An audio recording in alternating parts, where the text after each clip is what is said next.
Can you hear me? Can you hear me?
Hello?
Hello, can you Hello, hear can me you hear now? me?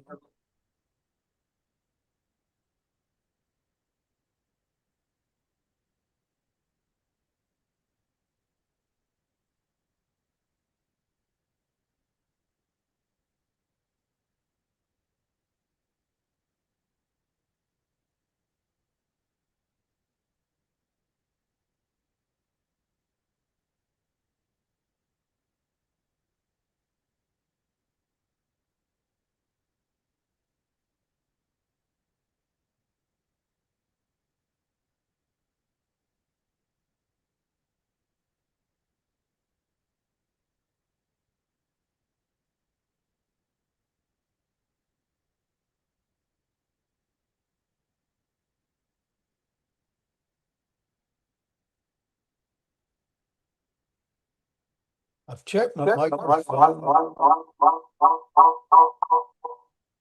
and speaker, but I cannot hear anything from the meeting.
Good evening, ladies and gentlemen.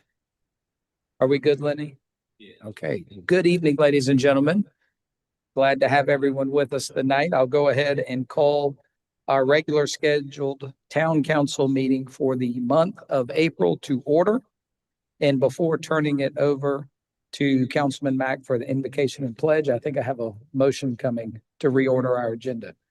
Yes, I'd like to make a motion that we move 9C to right after 5 on our agenda. So before public comment, number 6. I'll second. All right, we have a motion and a second to have item 9C after item 5 on the agenda. Any discussion? Hearing none, all those in favor say aye. Aye. Any opposed? The ayes have it. With that, I will turn it over to Councilman Mack for the invocation and pledge of allegiance.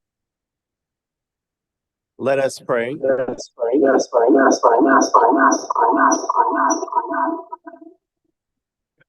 Lord has spoken.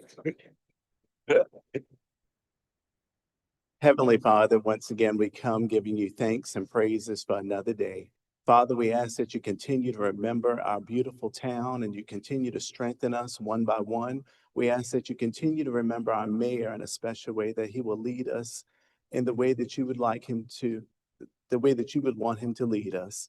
We ask that you continue to remember our council members in the town as a whole, and remember our police chief and our fire chief and everyone that serves the town. In Jesus' name we pray. Amen. I pledge allegiance to the flag of the United States of America and to the republic for which it stands, one nation, under God, indivisible, with liberty and justice for all.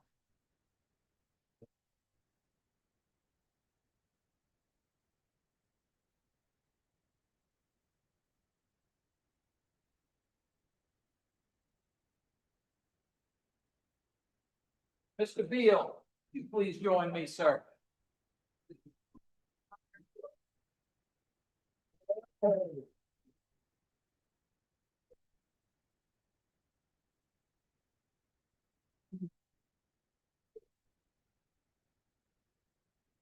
This is Mr. Lenny Beal, who was actually nominated by a citizen, Laura Crosby, for the Mayor's Employee Spotlight. Mr. Lenny Beal is the very first person visitors see upon entering Town Hall. He is always extremely professional, cordial, helpful, and friendly. His quiet demeanor is a tremendous asset when he occasionally is faced with disgruntled citizens or crowds of people called for jury selection. Mr. Beal is the familiar face who is always at his station, patiently doing his job. He is obviously a very dedicated employee who takes great pride in his work. He is the rock of Town Hall. And we also have a few words from Town Hall employees. Mr. Beal is the first friendly face you see when you walk into Town Hall. He never fails to hold the door, offer a kind greeting, and set a positive tone for the day.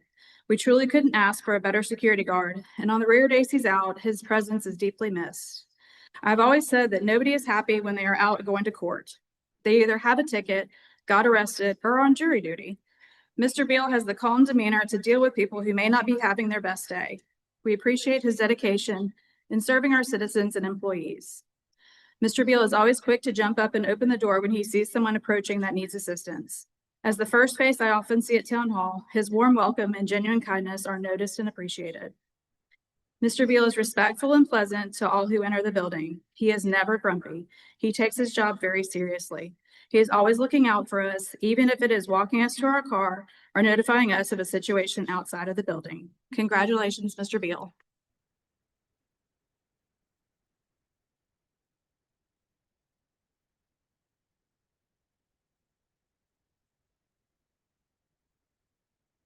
I want you to know that Mr. Beal, as a contract security guard, is one of the greatest ambassadors to our town hall, welcoming people in here every single day with that smile on his face. He sets the tone for everyone who enters, and he's a great gift to be serving our community. So thank you so much for serving us.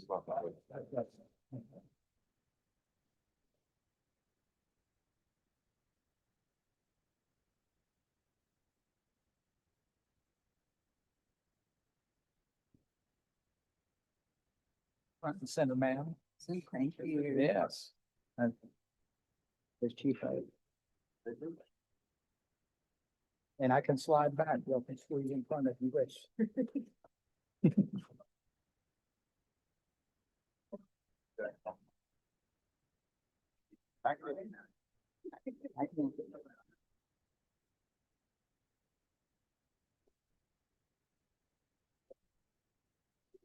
Whereas South Carolina's 1.1 million children residing in the diverse communities across our state, including more than 41,000 children in Dorchester County, are our most valuable resource and will shape the future of our great state. And whereas childhood trauma, including neglect and abuse, is a serious problem affecting every segment of our community, and finding solutions requires input and action from everyone. And whereas childhood trauma can have long-term psychological, emotional, and physical effects that have lasting consequences for victims of abuse. And whereas protective factors are conditions that reduce or eliminate risk and promote the social, emotional, and developmental well-being of children and youth. And whereas effective child abuse prevention activities succeed because of the partnerships created between child welfare professionals, education, health, community, and faith-based organizations, businesses, mental and behavioral health, law enforcement agencies, and families.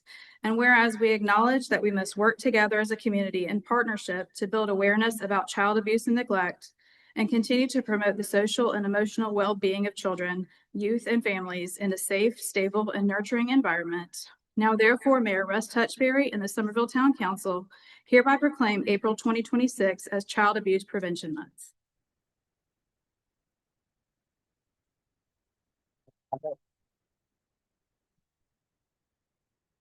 I have to take this opportunity because I spent several years working with Dr. Phillips and had a front row seat to see what she does, not only to attract leadership, but bring all of the entities together to serve our children that have been abused and neglected.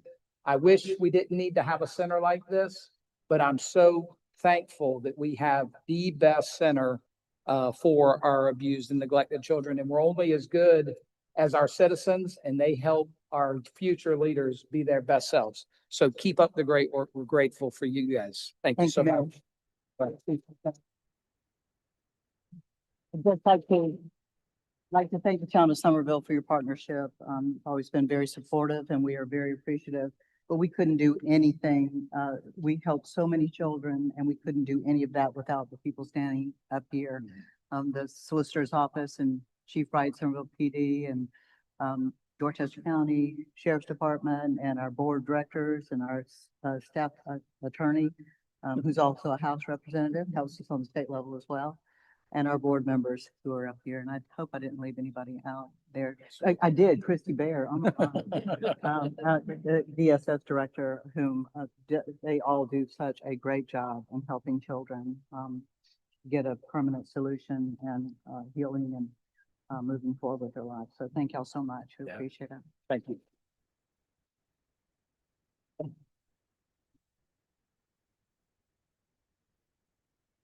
Good now. Yeah. Chief Wright, don't go too far. If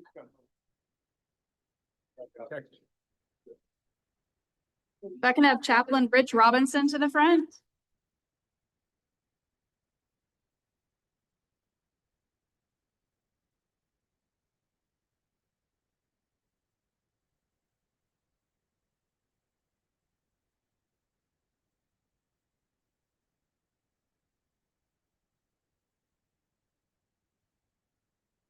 Mayor and Council, we wanted to just take a moment to just recognize Somerville and the impact that it's having, not just obviously here in the community, but around the world. And you may be aware that recently Chief Wright traveled over to Moldova and Ukraine to talk with their police leaders. And we've also had them over here to visit and talk with his team. And out of all the places that they've gone to, NYPD, Secret Service headquarters in DC, the place and the person that they want to talk to is Chief Wright from Somerville. So I am here to honestly just introduce and step out of the way. Chief Chaplain Yaroslav Malko, who leads the Chaplains Patrol of Eastern Europe, which includes all of the police chaplains in Moldova and all of the police chaplains in all of the nationalized system in Ukraine. And he'd like to, and Poland, he'd like to present a recognition to Somerville and especially Chief Rudd. They told me they were coming to ride along, y'all.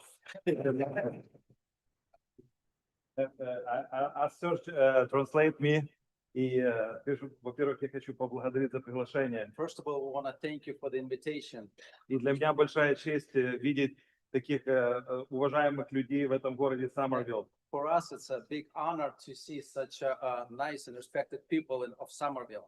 И вы знаете, этот город на самом деле делает большую работу не только в Америке, но и за ее пределами. As you know, that this town does a tremendous job, and not only within the state of South Carolina, but beyond the country of United States. И для меня большая честь, что вы благословили шефа Райта на поездку в наши страны Восточной Европы. For us, it was an honor to take Chief Wright to Eastern Europe. И он сделал очень большой труд. And he did a big things, big job there. И я хочу сказать, что он представил Саммервилл в самом лучшем виде. And I want to say that he presented Somerville the best way it's possible. Теперь о вашем городе знают и в Молдове, и в Украине, и в Польше. So now people in Ukraine, Poland, and Moldova knows about Somerville in South Carolina. Поэтому, если вы приедете в какую-то из этих стран, сразу на таможне говорите, что вы из Саммервилла. So when you're gonna arrive to one of those countries, just at the border patrol, just tell them that you're from Somerville.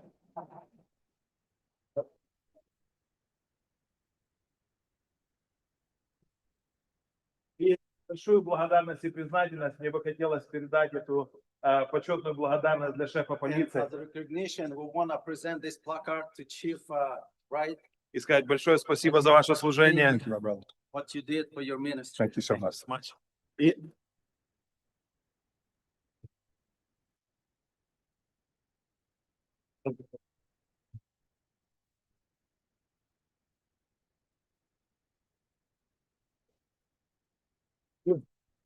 My translator. И также у меня в руках есть, это называется булава. So I have in my hand, it's called Bulava.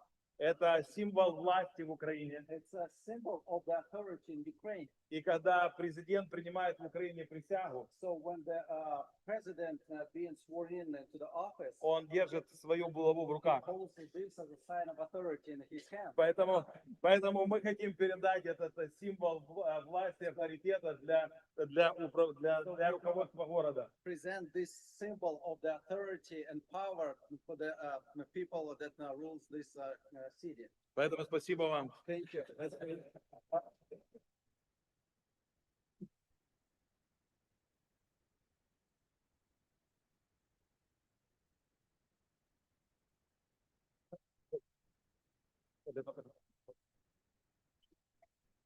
They really know how to take photographs there. Thank you. No problem. Thank you. Thank you. Thank you.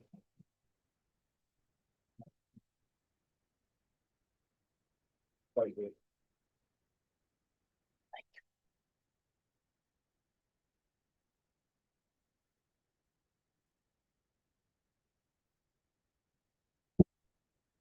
Our gavel has been upgraded substantially.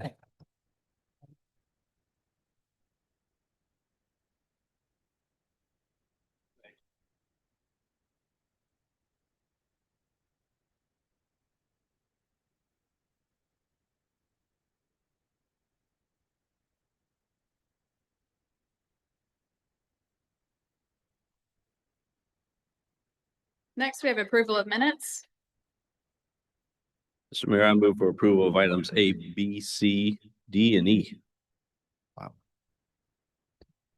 I'll second. Okay, motion and a second to approve items A through E. Any discussion? Hearing none, all those in favor say aye. Aye. Any opposed? The ayes have it. Jumping to item 9C, adoption of a resolution to support the Greater Somerville Dorchester County Chamber of Commerce's implementation of the 15-year Community Vision Plan. Make a recommendation for approval. Second. All right, motion and a second to adopt the resolution. Any discussion?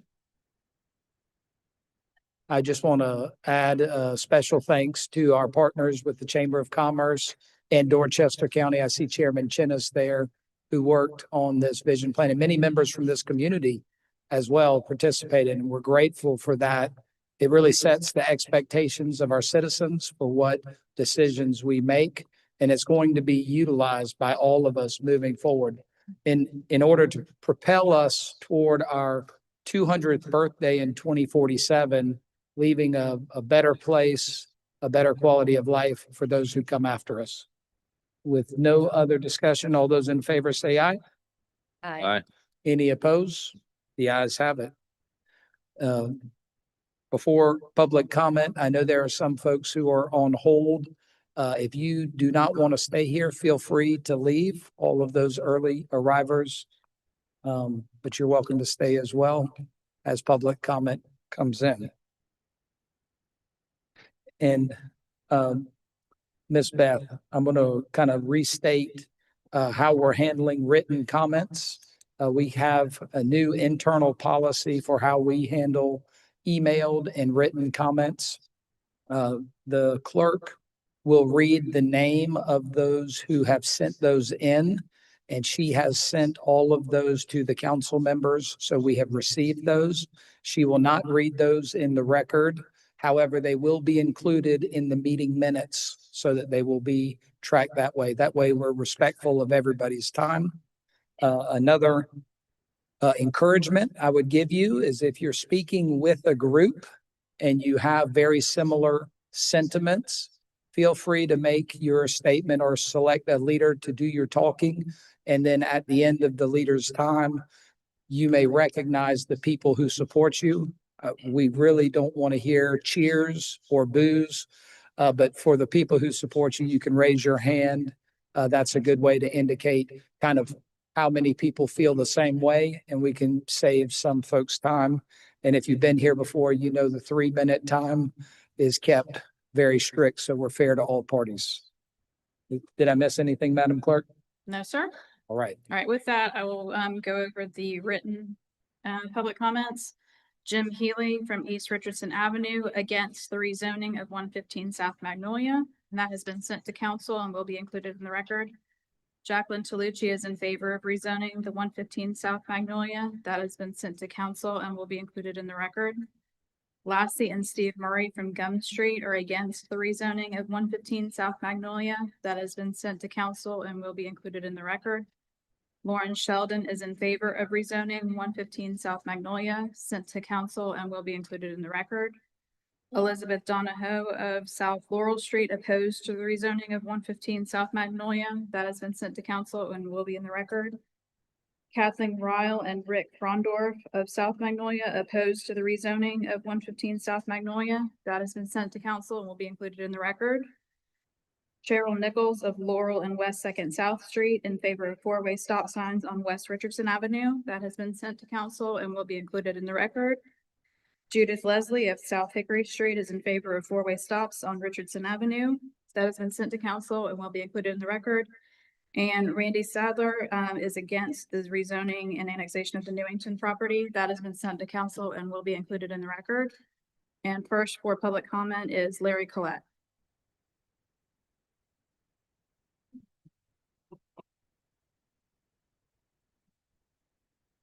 Good evening, Mayor, council members.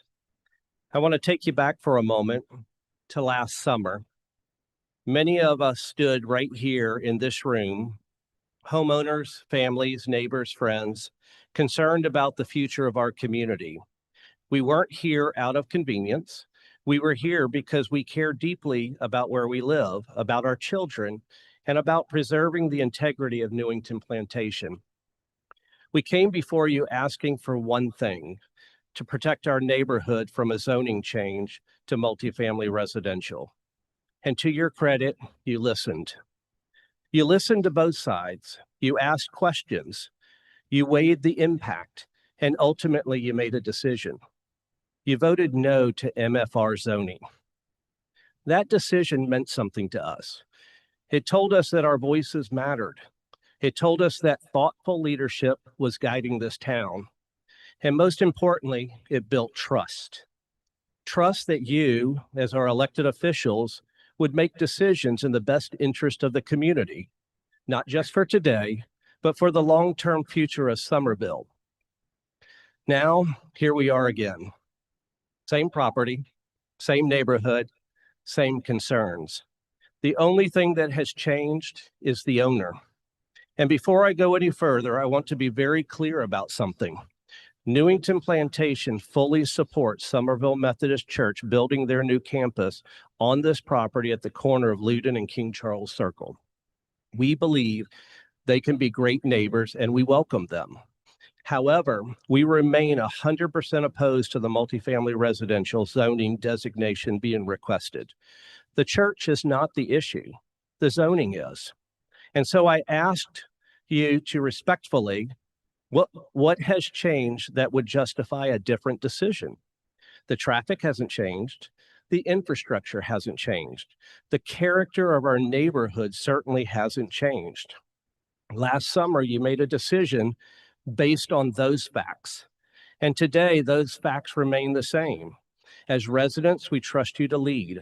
That's why you sit in the seats you do, not just to make decisions, but to make consistent, principled decisions. Because when decisions change without a change in conditions, it creates uncertainty. And when there is uncertainty, it erodes trust. We are not here tonight to fight. We are here to stand with the decision you already made. We are here to ask you to honor that decision, to stand by your vote, to reaffirm what you told this community just months ago, that this property is not appropriate for MFR zoning. Because leadership is not just about making the right decision once. It's about having the conviction to stand by it. Thank you for your time, your leadership, and your service to our community. Thank you, sir. Fran Harbison.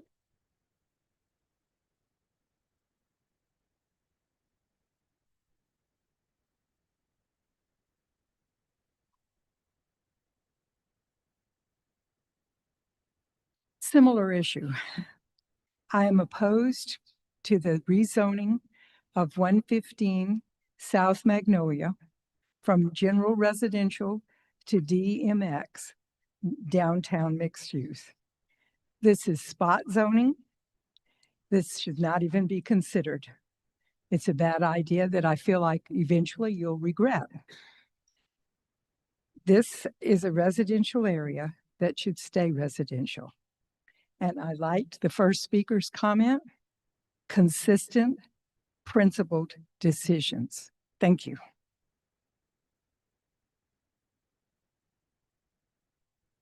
William Harbison.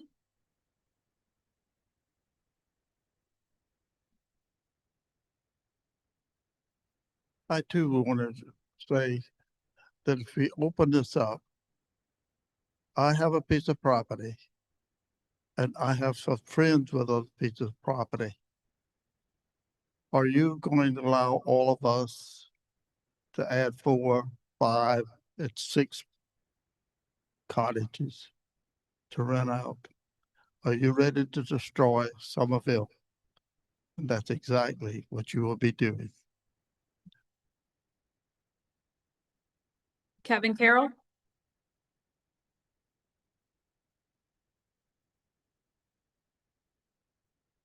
Mayor Touchfree, council members, good evening. Kevin Carroll, Thames Avenue, Somerville. Tonight on your agenda, you have the annexation at Loudon Drive and King Charles Circle. And I must say, this feels like deja vu all over again. A year ago, the Newington Community Solidly rose in opposition to a similar position for a 180-unit complex on the same site, and the town council agreed by unanimous vote to deny. Now, the owners listed as Ambassadors of 1857, a South Carolina nonprofit, petitioned for the parcel to be annexed and zoned MFR, and the property is currently zoned TRM, Transitional Residential District in Dorchester County. Keep in mind that this property is included in the town's single-family residential area as identified within the Somerville Our Town, Our Future Comprehensive Plan, as well as on the land maps, which includes detached single-family uses with a density of 2 to 5 acres per unit. The adjoining parcel of 40+ acres somehow in the past, long before all of us, was zoned MFR, even though that was incompatible with its abutters, the character of the neighborhood, and the comprehensive plans. It is believed that the ambassadors of 1857 have a plan to build a church. Under the Somerville UDO, a church or religious organization can be allowed in all zoning designations except public lands. You can't put it in Azalea Park. That's about it. All the churches downtown in Somerville, the historic district, were all built on single-family zone districts. It's not necessary to change zoning to MFR in order to move forward with the church. But tonight, you're not voting on allowing a church. The church itself the aspect is irrelevant because there's no current zoning hindrances to that use. You're voting on an annexation and a zoning change to MFR, which allows in the future, be it a month or 25 years, a multifamily housing unit, which could include a large apartment complex, the exact issue you voted against last year. If you vote to approve the annexation into the town, but don't change it to MFR, a church or religious organization can be built there. But the future specter of a huge apartment complex sneaking into Newington will be removed. Thank you, and I yield back the balance of my time. Rebecca Jackson.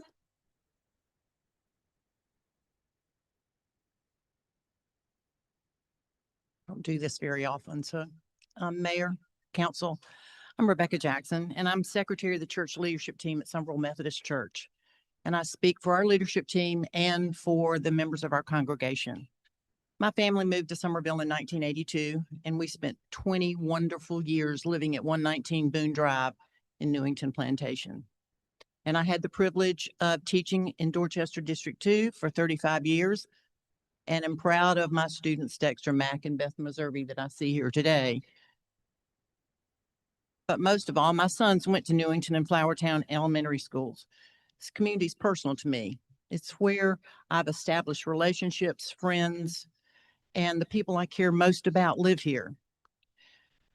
I stood with the Homeowners Association in Newington when they opposed this multifamily residential building, and I still do. That's not what our intent is. This is a path that we were advised to take, and we took it. We want to build a church. Simple. That's it. And we want to build it in a way that will have a positive and lasting effect on the future of this town. I understand that development brings questions, and it brings concerns. It's natural. But I want to be clear, and I want to be respectful and assure you that on behalf of the leadership of Somerville Methodist Church, all we want to do is build a church campus on this property. In fact, we've already worshiped there twice. The zoning request before you is the very path that was recommended to us, and it's why we're here today. We're working with 2 tracts, as you know, a 33-acre tract and a 4-acre tract, and we need them zoned the same thing to be able to build on them. This zoning was determined given the fact that the surrounding zoning along Luton Drive was multifamily residential. One of the properties is currently multifamily residential. It was logical and consistent, rezone one piece of property, not 2, which is why we took the path we did. We don't have a hidden agenda. What we're asking for tonight is the ability to move forward quickly. Every delay represents additional cost to us, missed opportunities to serve. We're running out of space. We're running out of available options. Our vision is to create a place just like every other church that exists peacefully in neighborhoods in Somerville to peacefully coexist. We appreciate your support. We're committed to do this the right way, just like we've done all along. We're just trying to build a church, simply put. And based on the recommendations of the town, we took this course, and we need to stay this course because not to do so costs us time we don't have and money we don't have. Thank you. Mary Maxwell Whitehead.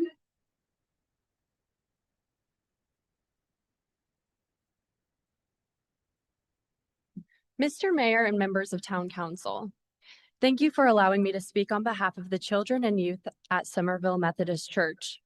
My name is Mary Maxwell Whitehead, and I've lived my entire life in Somerville, and I'm currently a senior at Somerville High School. My family and I began attending SMC shortly after it was started. I'm not fully aware of the reason why the church was started, nor do I know anything about zoning restrictions. I do know, however, what this church means to over 100 young people discovering God's love through SMC's ministry. SMC is really the first church to make me feel comfortable and confident in my faith. And from the moment I walk in on the door into the doors on Sunday morning, I feel a sense of community. Everyone is kind and welcoming, which makes me feel like I could talk to anybody in the room. Beyond being a comfortable and welcoming place, SMC has made it exciting for me to grow in my faith. Pastor Ross and his wife, Miss Jenny, meet with high school students every Wednesday morning. One of those lessons was especially meaningful to me. Their teaching encouraged me to realize that more than just believing in God, I can know God through a relationship with Jesus Christ. This lesson really struck me and has helped me grow in my relationship with God.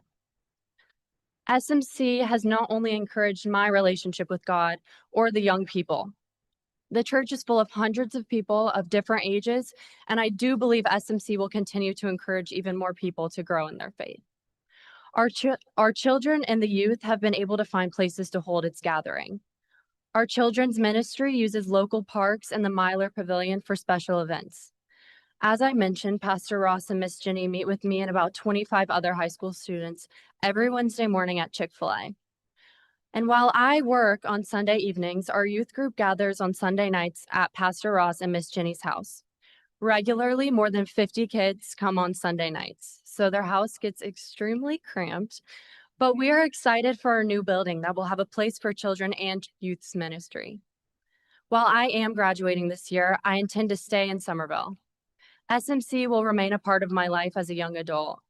And while the other youth and I do not understand what it takes to build a sanctuary, we understand that our generation is being given a gift and a responsibility. SMC will be the place where my generation's families will continue to grow in their faith and serve their community. Thank you for allowing me to share what SMC means to me and the other children and youth. Thank you for supporting our church's efforts to create a place to continue and grow in our faith and the faith of our future families. Thank you. Wanda Baronelli.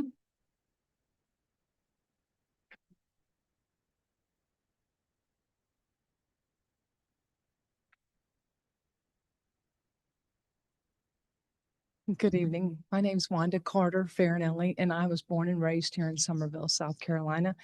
And I just want to speak on behalf of some dear friends of mine, and that is Megan and Justin Dungan. I feel like we're voting on something that's already taken place on Richardson Avenue. Several other businesses are here already, but I want to speak on their behalf in regards to their friendship and what they mean to me. They have purchased many real estate properties here in the town, as well as businesses, and they've taken them from empty shells and made them and brought them back to where they need to be, to their luxurious place. They've made businesses here where people can gather and make memories. I go to church with them. They have 3 wonderful children who are involved in sports here. 2 of them are they are excelling in sports here at 2 well-known high schools.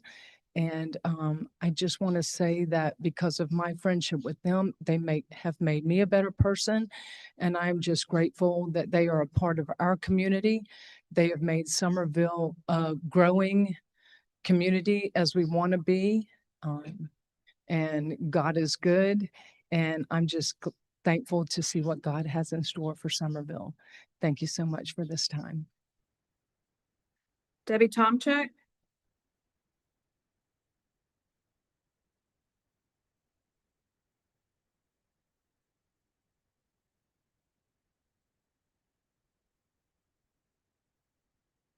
Good evening. At the town council meeting last month, before you voted for the first reading to rezone 115 South Magnolia to DMX, I asked 5 questions. None of them were answered, and they're important to your vote. So I'm going to ask them again, but this time I'm going to answer them based on the facts. Question number 1, How would this rezoning align with Somerville Comprehensive Plan? The answer is it would not. This is a historic, low-density residential neighborhood. Rezoning a single parcel to downtown mixed use introduces a commercial classification that is inconsistent with the surrounding properties and the intent of the plan. Question number 2, what has changed to justify rezoning now? Answer, nothing. There has been no change in the neighborhood, no change in the policy, no new planning objective. The only thing that has changed is the applicant's want for relief from existing zoning limits. Question number 3, how would this rezoning protect surrounding property owners? Answer, it would not. It would tell every property owner that zoning can be exceeded first and adjusted later. It would undermine the stability and the trust your ordinances are supposed to provide to protect surrounding property owners. Question number 4, is this about land use planning or increasing the marketability of a single property? Answer, the fact that the property is currently for sale and a listing agent spoke in favor of rezoning at the last meeting strongly suggests that the request is about marketability. No facts have been presented to support land use planning. And finally, question number 5, how is this not spot zoning?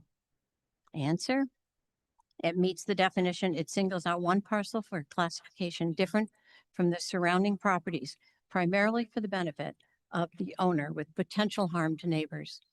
That is exactly what the South Carolina Supreme Court has ruled to be illegal spot zoning. The request before you raises serious concerns about consistency with the Somerville Comprehensive Plan, the negative long-term impact on this neighborhood, and retroactively legitimizing non-compliant uses.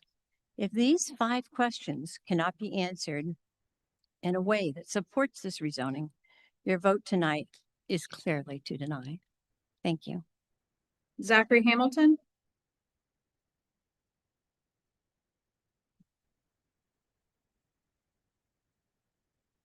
Thank you. I'm here to oppose the rezoning of the parcel at Loudon Drive and King Charles Circle to MFR. I think we all know the history of this parcel over the last year, and a church is certainly more appealing than a 180-unit apartment complex. That being said, we must consider some possible future scenarios. First, although the church has stated their intent to build and be there for a long time, things can change unexpectedly, and the church may decide not to build there after all. Second, the church might build, but fail in some years' time. Unfortunately, that happens. Third, the church may be incredibly successful and need to build a bigger building on bigger property in the future. In all of these scenarios, the church would likely be looking to sell the property. With an MFR designation, they could potentially sell to an apartment complex developer like the one we dealt with last year, with all the inherent problems that would bring. None of that has changed. Even if current church leadership would say that they won't do this, there is no guarantee that future church leadership many years from now wouldn't handle the situation differently. So, respectfully, their good word isn't good enough. While we welcome the church to the neighborhood, I would ask that they and town council understand that zoning restrictions are among the few legal tools that we have to protect the safety and quality of life in our neighborhood. There were also discussions between the HOA and the church where the HOA might not oppose rezoning if we would get a first right of refusal to purchase the property in the future if the church sells. While I'm sure everyone had good intentions, I think this would be problematic, and I don't trust that this process would play out as intended. I would therefore ask that the council deny this rezoning outright. Thank you. Peter Gorman.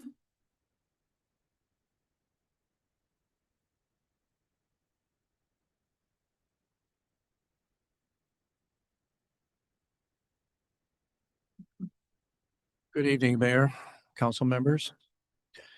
I'd like to start out my comments by thanking Councilman Waring and Bob Jackson for their support of the voting against this issue last month. The B&B owners have been feeding you some fish stories about their impact on the town and merchant revenue. Their claim that each overnight visitor spends $1,000 downtown is preposterous. Our short-term rental owners tell us that half of their visitors come to see just the historic homes and to go to our parks. Their claim that we lack short-term rental capacity is also bogus. Airbnb shows that 26 short-term rental properties with at least 3 beds within a 6-block walking distance of downtown, and this includes 2 other B&Bs. That's 78 beds, and a dozen more short-term rentals will come online with the Bon Air development over here on Central. It has been suggested that a title covenant would address neighborhood opposition. This is a meaningless gesture because only the owner can enforce that restriction. Your proposed ordinance reads that, quote, "The proposed zoning is consistent with the surrounding land uses and the town's comprehensive plan," end quote. Both the State Municipal Association and the Preservation Society of Charleston say clearly this is illegal spot zoning.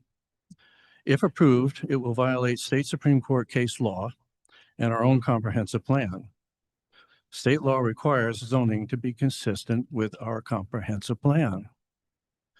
Our plan and its future land use map shows every parcel on that block as single-family detached. Adjoining property owners would have legal standing to challenge this rezoning, violating our comprehensive plan and for damaging their property values and their right for peaceful quality of life. Furthermore, outside counsel has advised us that any amendment to this request today to consider different zoning like NMX would require 24-hour public notice for a first reading and must go back before the Planning Commission.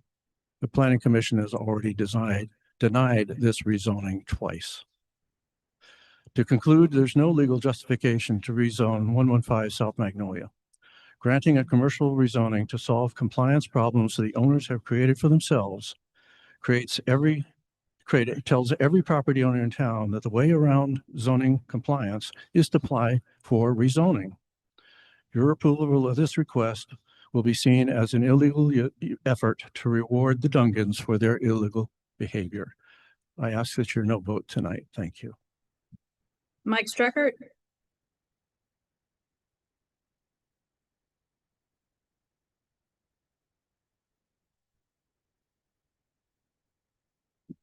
Mayor, council members, my name is Mike Streckert, retired architect and board member for the Somerville Preservation Society.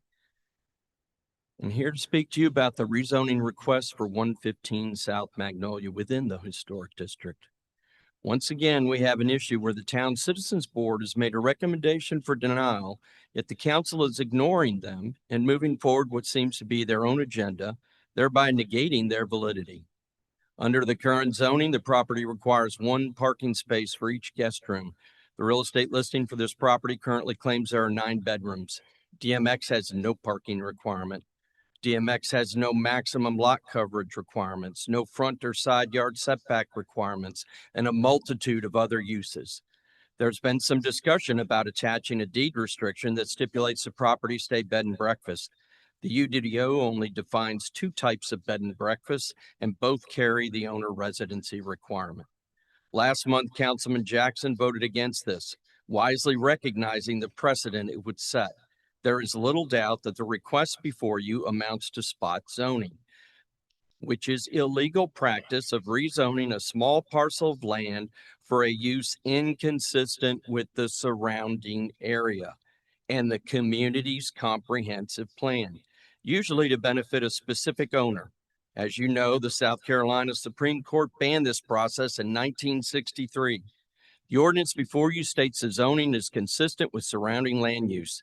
This property has 865 feet of property line. Only 145 faces an NMX zoning. That's 16.8%. What this property is consistent with is the current GR2 zoning, which makes up 83.2% of its property line. The proposed ordinance states the property is consistent with the town's comprehensive plan. Does this change seem consistent with ensure land use compatibility and provide adequate buffering and screening between existing incompatible land use arrangements? Promote context-sensitive commercial and industrial development that is not adversely impact the character or quality of life in the surrounding residential areas. Your vote in favor of this zoning means you are saying, I realize this action is illegal, but I'm going to go ahead and vote for it anyway. There's a famous movie line that says the needs of the many outweigh the needs of the few. One must wonder who else might benefit from this potential landmark decision. I'm quite certain it would quickly become a marketing possibility for property within the historic district. The floodgates will be open.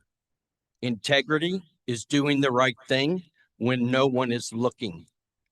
I can assure you, many are looking. Thank you. Diane Frankenberger.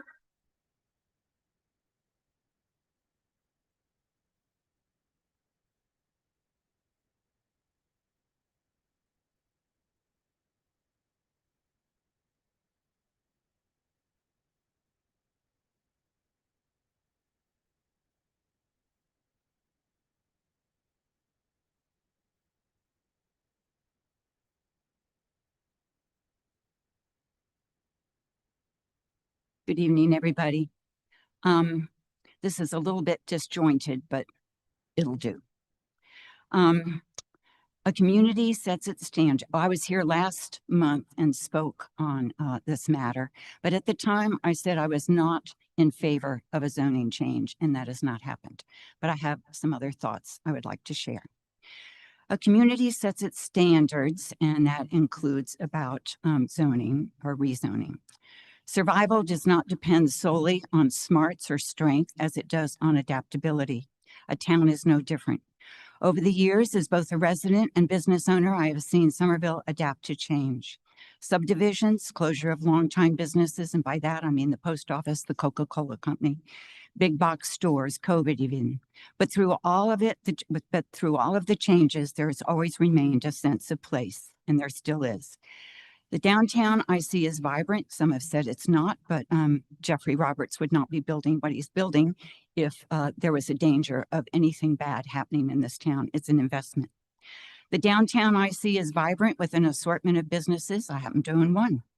More details could be provided by the Dream Office, which is our revitalization and economic pulse. I am by nature a non-conforming optimist and say this about rules. Who says? But when I get the answer, and Town Hall provided that, when I get the answer that makes sense, this is what I see. Rules make freedom work, whether it's a red light or the all-encompassing rule of do no harm. Works for all. The issue here is not really about a bed and breakfast. It's not really about the Duncans and how they keep their properties. It is about a zoning change, spot zoning.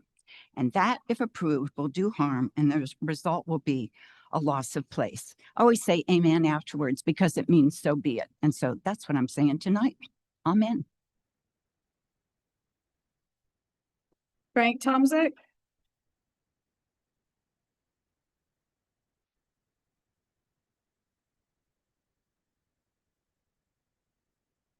Good evening, council members. Tonight, you are considering the rezoning of a property in the historic residential neighborhood from residential to commercial, DMX. The Planning Commission, the expert body created by state law specifically to evaluate applications like this one, has voted no on this rezoning request twice, both times unanimously. This is deja vu all over again. They reviewed the application thoroughly, examined the future land use map, and determined this property does not qualify for commercial rezoning. That map, which the commission studied in detail, clearly shows this neighborhood is designated for residential use, not commercial DMX. That is exactly why they voted no, not once, but twice unanimously. This property has already been cited and fined operating outside the town bed and breakfast rules. UDO violations, for example, unpermitted expansion, accessory units, and lack of architectural review approval.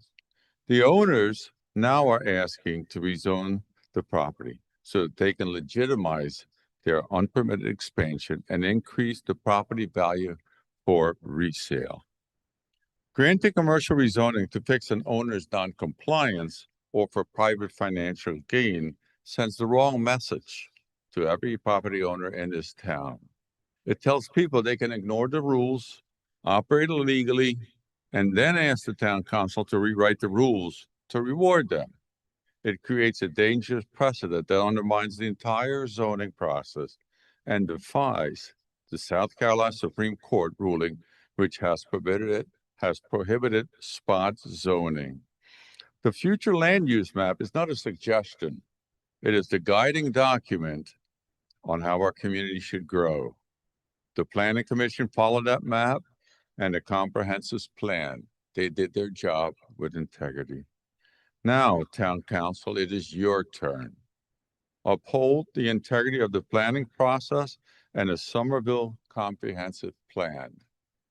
I urge you to vote to deny.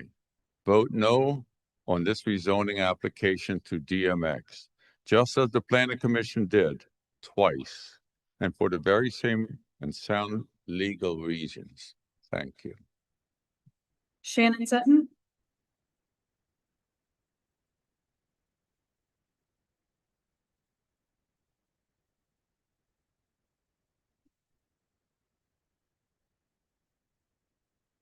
Good evening, Mayor and council members. My name is Shannon Sutton. I live at 401 South Magnolia. Last month, I discovered that I am a part of the No Caucus. If I live in the neighborhood and show up to these meetings, I must want no change. That is hardly the case. We all have varying views on projects and ideas put forth for the town. I personally like several build projects that are going on right now. Heck, even as one of the other neighbors said as we walked out of last month's meeting, I didn't realize I was against B&Bs. So we're not against B&Bs or inns or build or projects. We are against changing zones that are set down in our plan. However, if you lump people into one big box of against, it makes it much easier to discount subtlety of thinking and assure yourself you can stop listening. You know, I almost didn't speak last month because I thought this was a no-brainer vote, because I can't imagine change, not because I can't imagine change or people wanting to grow the city, nor anything about the current owner's actions with the property, although I do feel following the rules is what we're supposed to do. But it's because I thought changing intact historic district neighborhood zones to more density is irreversible and not conducive to how we can maintain the current feel of Somerville. Period. That's all that this is about for me. Everything else is up for debate. Let me be very clear. For me, I want to maintain this rare full block that close to town that is still completely zoned residential. There was an idea last month that, well, it's on the edge of commercial district, so what harm will it be? You change this, you will move that line to the next block, and you'll be right here again in the same argument. There's always going to be an edge. This is where I think it should stop. Thank you for your time. Thomas Stanford.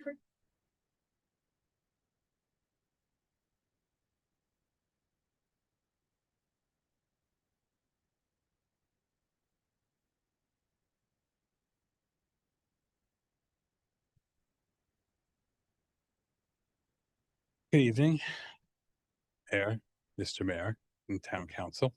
I've learned to put my glasses on top of my head for this. Makes it a little easier than fumbling them out of my pocket. Anyway, my name is Tom Stanford. I live at 404 South Magnolia with my wife, Shannon Sutton. And as I see it, we've got here is sort of an impasse because the town clarified rules around the short-term rentals effective in early 2020. After the current owners, the 115, had made changes that they felt were appropriate under the existing rules and regulations. So I can understand their frustration at the ground shift underneath them, and now they're stuck with this white elephant they can't do anything with. Anyway, however, rezoning the property isn't the correct solution for this, for a myriad of reasons, from ranging from spot zoning issues to setting a very poor precedent to degrading the value of the other GR2 plots on the block.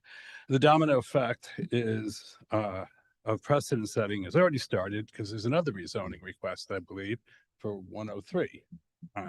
So that's already beginning. At the town council meeting last month, I believe it was Diane Frankenberger who suggested a solution of a variance, which allows you to break the rules selectively as long as 3 conditions are met. And those 3 conditions were uniqueness. And as far as I can see, that fits in this case. Hardship, that one speaks for itself. And no real harm being done. You're not increasing harm to the neighborhood. And it does deal with the potential of a derelict building. If you can't use the building for the purpose for which it was built, it can't be restored to its original condition. It's just going to rot. So an old saying has it that a good compromise leaves everyone equally unhappy. And I'm sure that a properly written variance could fit in this case. So it's not a don't help them. It's let's try to just limit the damage to this one spot. As a side note, I do find it a little bit odd that this is the second and soon to be third time we're challenging zoning rules. But anyway, please vote no on this or any other rezoning for the near future and see if there's some other workaround. Thank you very much. Mark Greenslit.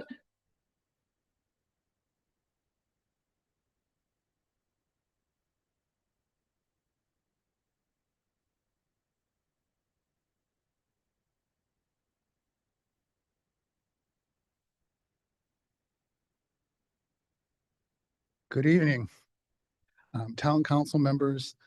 Thank you for the opportunity to speak to you this evening. I'm Mark Greenslit. I live at 624 West Richardson Avenue. As we all know, traffic has been increasing over the years in our neighborhood. I've lived there for 30 years. And it's increased dramatically since the opening of the Maple Street extension. An area of ongoing concern has been the intersection of West Carolina and West Richardson Avenues, where my family lives. I know that all of us are interested in improving the safety of this intersection, as there have been many accidents over the years, one recently. The causes of these are likely to include excessive speed, difficult sight lines, and high traffic volumes. One solution being discussed tonight is putting stop signs at West Richardson Avenue at this intersection. While this is a solution, I do not believe it's the best solution, because this is a high volume road. Placing stop signs at this intersection will undoubtedly result in traffic congestion, with cars backed up in long lines along West Richardson Avenue, producing excessive noise and air pollution, negatively affecting families living at the intersection and nearby. Our driveways will also no doubt be blocked, especially during rush hour. To produce the best solution, I believe that a traffic study is necessary to document traffic volumes and speed, crash data, and citation data. The best solution, which should include traffic calming measures, will be obtained only if we look at all the data and make a decision that is best for everyone, rather than what seems expedient at this moment. In the meantime, I believe it will be necessary to increase police presence on West Richardson Avenue with increased regular sustained enforcement of our current traffic laws, including ticketing speeders, drivers of heavy trucks, and those violating the town's noise ordinance. Thank you again for the opportunity to speak with you this evening and for considering this important issue. Megan Duncan.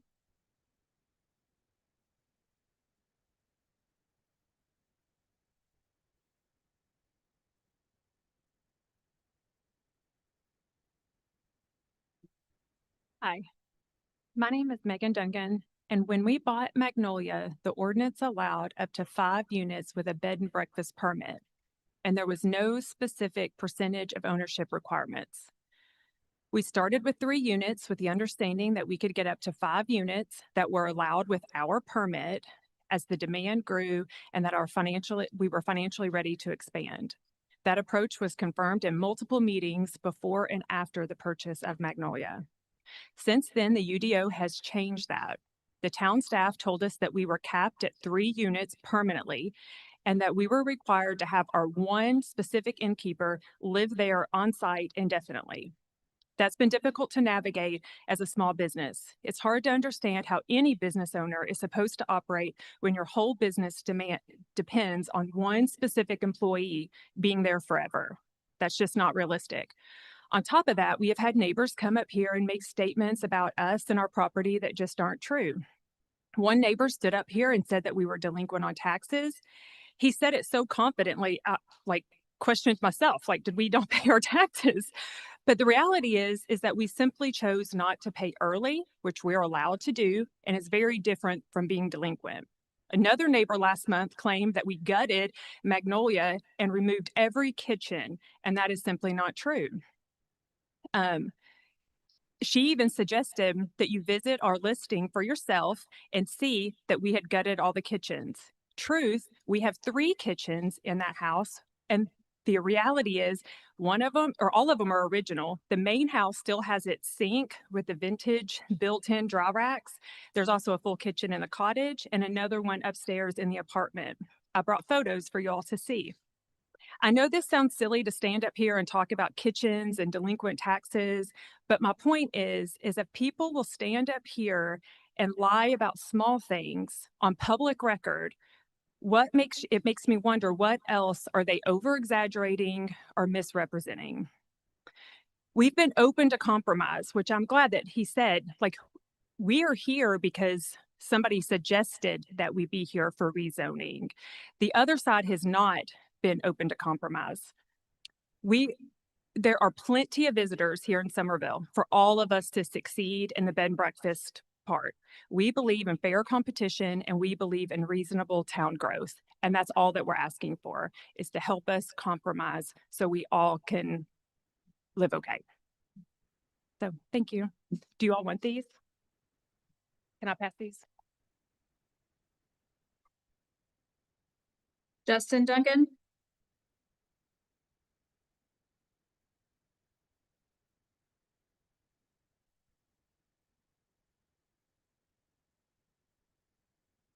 Good evening, Council, Mayor. Thank you for taking the time this evening to discuss this matter. My name is Justin Dungan. I represent the property along with my wife at 115 South Magnolia Street. We've all heard the story of the boy who cried wolf.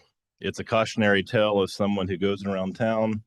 They yell, they scream, they sensationalize, they fabricate, and they ultimately lie. And that cautionary tale leads with that individual losing all of his credibility.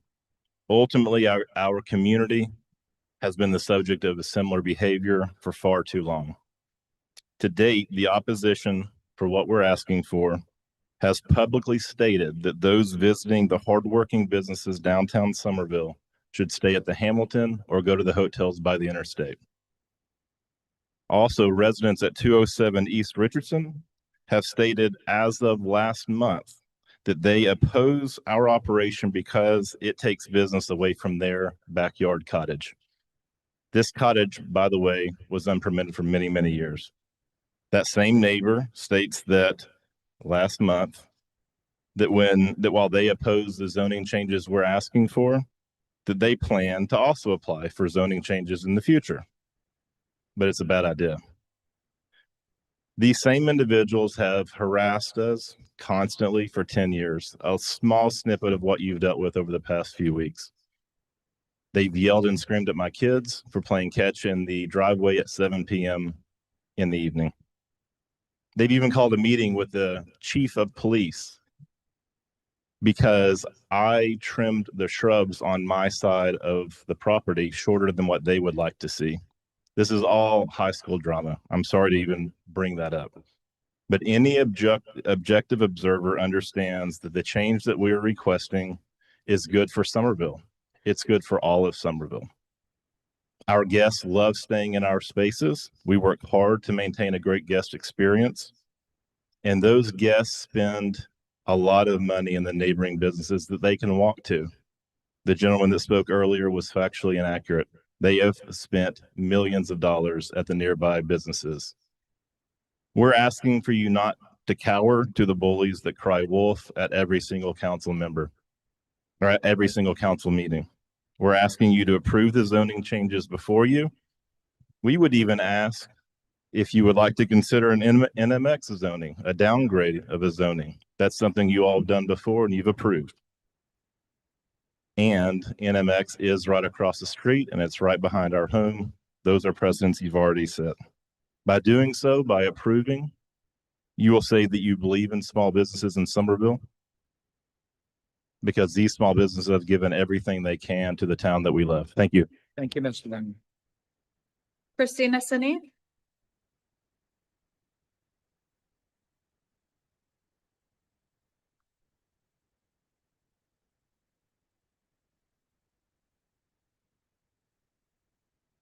Mayor, Town Council members.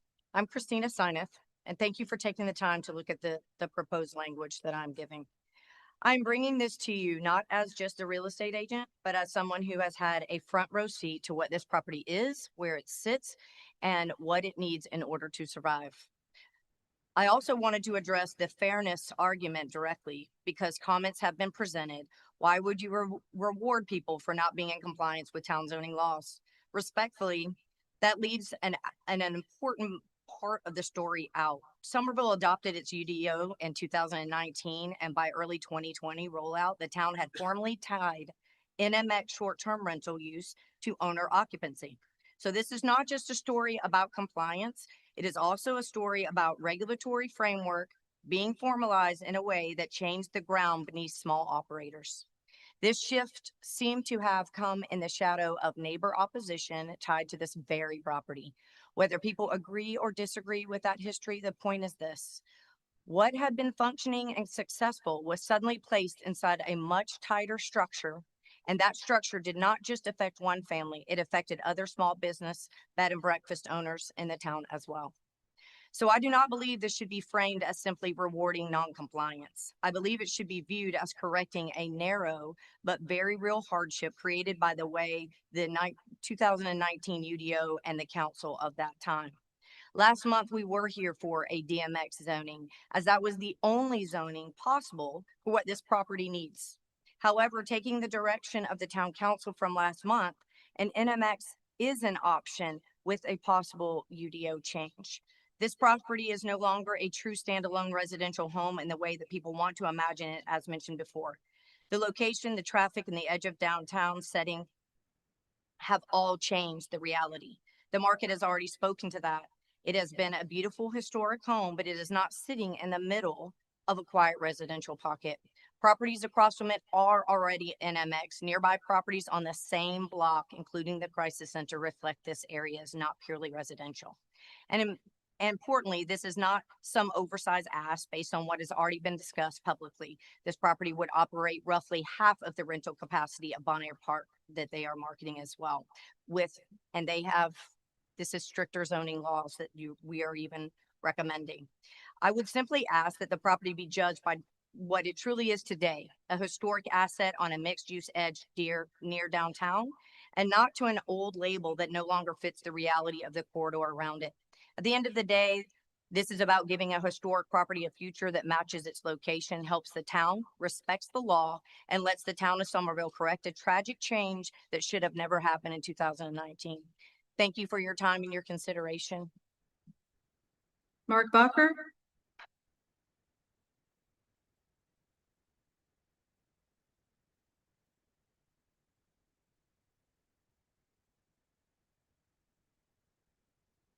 Dear members of Town Council, thank you for giving me the opportunity to speak about the annexing request from Somerville Methodist. My name is Mark Bacher, and I'm a longtime resident of Newington. Last summer, we had the exact same request to annex this property into town as multifamily. This was ultimately rejected unanimously by Town Council. Thank you for choosing wisely in this past matter. What has changed since then? Well, now we have a local church making a request for the same zoning change. At first, this sounds rather innocent, as a church is not the same as a 180-unit apartment complex. But let me be clear, I don't have any opposition to them building a church there. I do have major concerns on how they're going about it. They don't need MFR to build a church. It can be built in GR5 residential. They mentioned wanting to match the MFR in the adjacent lot. Anyone who's familiar with this second property knows it's a swamp. That's why it stayed vacant all these years, even with an MFR zoning. The church leaders have promised that they intend on being there for 100 years. When asked for deed restrictions that would only allow a church, they have refused. They say, trust us, but are not willing to put that in a legal binding document. Does that sound like someone we should trust? When asked why they don't have both properties zoned to residential, we were told that would be a bad business decision.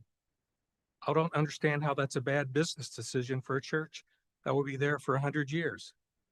What other plans or backup plans do they have for this property? To me, it's blatantly obvious.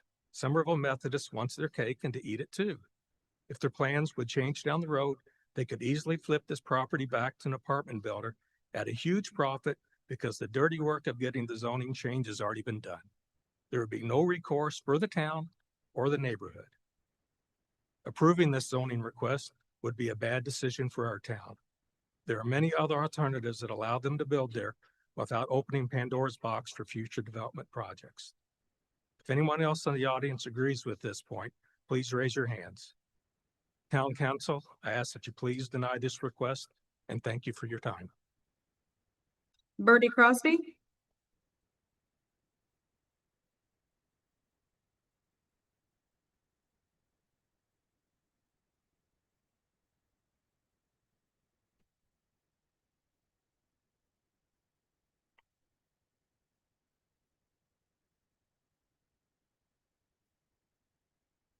Would it be okay if I open this map or anything like that? Show you before I get started. Let me get back a little bit.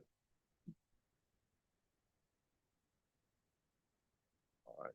Because thank y'all for letting me talk tonight. Because I studied a little bit for this rezoning request, or more correctly, spot zoning. I learned a little bit about South Carolina Code 629-720B. The code requires zoning to be made, and I quote, in accordance with the comprehensive plan. I have here a copy of the future land use map from Somerville's own comprehensive plan, that Somerville, our town, our future. On this map, if you look, 115 South Magnolia on this inset is right here. You can see the whole block is cream colored for single family residential. Over here you have commercial there. And so you see nothing, they don't jive right in there. Anyhow, so from the map, you can see that every property around us is single family dwelling. It's a light tan cream color. The downtown designation is there. Anyway, it's not even a close call, and the vote should be over just from that, I think, that it didn't meet the comprehensive plan. On April 2nd, our attorney, Andy Gowder, spoke with the town attorney, Mr. Parker, about this.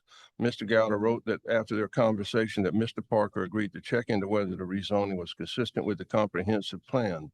Mr. Parker conceded in his return email that it is not. Voting yes to this rezoning is contrary to the comprehensive plan and exposes every Somerville taxpayer to litigation costs.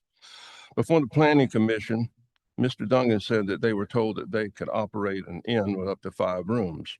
In a FOIA email dated April 5th, 2018 from the zoning administrator, Tim McCall, to Mr. Duncan concerning the reapplication for expansion of use, McCall writes, as Jesse indicated in our previous email, if you were to reapply for a bed and breakfast conditional use permit under the new standards established by the town, it would not be able to be approved based on the ownership arrangement at this location. Additionally, it was represented in the minutes of June 13th, 2017 meeting of the zoning appeals that there would be only 3 suites available for rent, 2 in the house and 1 in the cottage. I want to point out that the ordinance states that no more than 5 units will be utilized as guest rooms. It does not imply that up to 5 guest rooms will be automatically approved with the issuance of the conditional use permit. So I don't really see how that can be misunderstood. In fact, at that June 13 meeting, both Mr. Duncan and his attorney, Mr. Shelburne, confirmed 3 total units. The town there's no fault in the situation at 215 as I see it. The house is for sale, it's a private business. It's not public business. It's not the town's business. So I urge you to vote no to this rezoning request and just follow the law with a clear conscience. Thank you very much. Laura Crosby,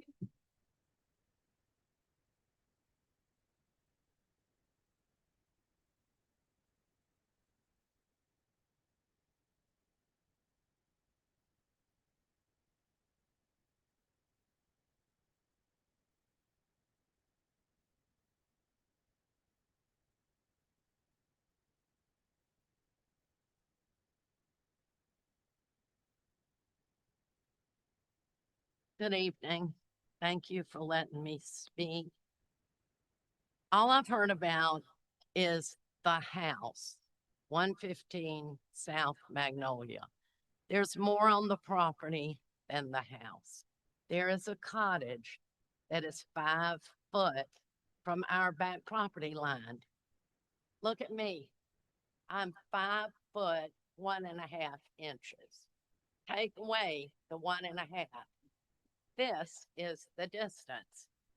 Take 5 of me, and that is the distance from the back property line to my kitchen steps.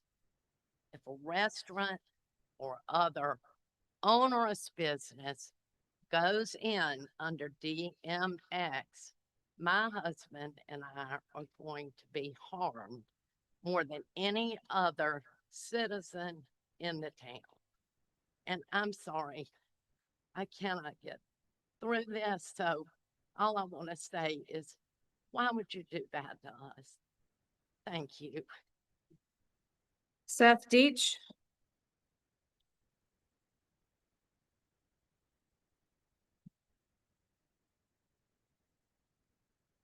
Mayor, council members. A historic district is a promise, not a business opportunity. When family members buy homes here, they aren't just buying real estate, they are investing in a collective agreement to protect the town's soul. Today, we are being asked to break that promise for the benefit of individuals who have already shown they believe the rules are optional. Justin Duncan is a man I looked up to when I first met him. He is very successful and not a novice. He is a sophisticated business owner who managed multiple medical practices. He understands permits, he understands regulations, he understands the law. Yet he chose to begin construction without the proper paperwork. He chose to ask for forgiveness rather than permission. And when neighbors, the very people this council is sworn to protect, raised concerns, the response wasn't return to rules. It was rather a campaign of intimidation, telling my family they will make their life a living hell. This isn't the behavior of someone looking to join a community. It's the behavior of someone looking to bypass one. The Planning Commission has already looked into the facts. The professional recommendation was clear. No, they recognize that tourism dollars are a poor trade for the erosion of the neighborhood's character. Furthermore, because this district involves complex interests, including the real estate community, this council's decision will be viewed through the lens of absolute transparency. The public is watching to see if the standards we all live by apply to everyone, or can they be negotiated away behind closed doors? You are the guardians of this district's promise. We are not asking for a favor. We are asking for the law to be applied as written, follow the recommendations of our own planning commission, protect the integrity of the council, deny the rezoning, and send the message clearly. Thank you. Sherry Parks,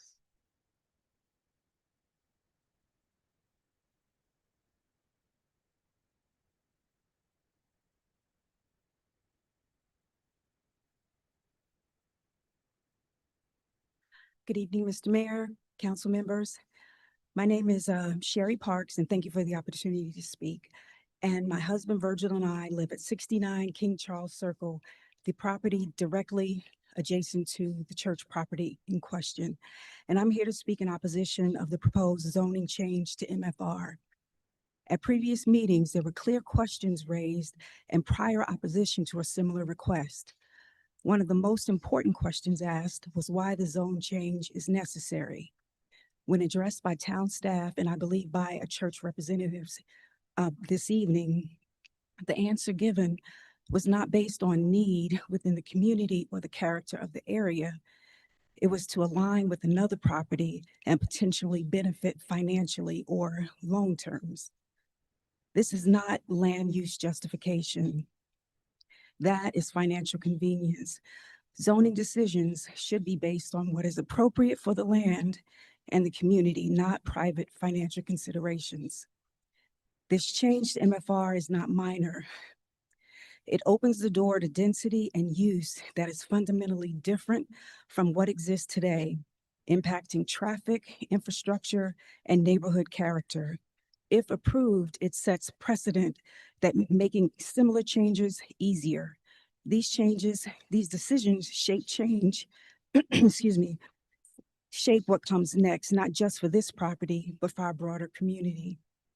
If this same zoning change were proposed next to your own home, opening the door to multifamily development and permanent neighborhood change, would you feel comfortable approving it? Because that's our reality. This is not abstract for us. This is where we live. And this land, it is a living habitat. There's a herd of deer, red-shouldered hawks, owls, songbirds, frogs, toads, an entire ecosystem. Rezoning will permanently disrupt that environment. And once that habitat is gone, it's gone. Finally, zoning decisions are permanent, but promises are not. Even if the church's current intentions are sincere, that rezoning approval remains regardless of future ownership. Should the church later sell this rezoned property, a future owner faces no restrictions.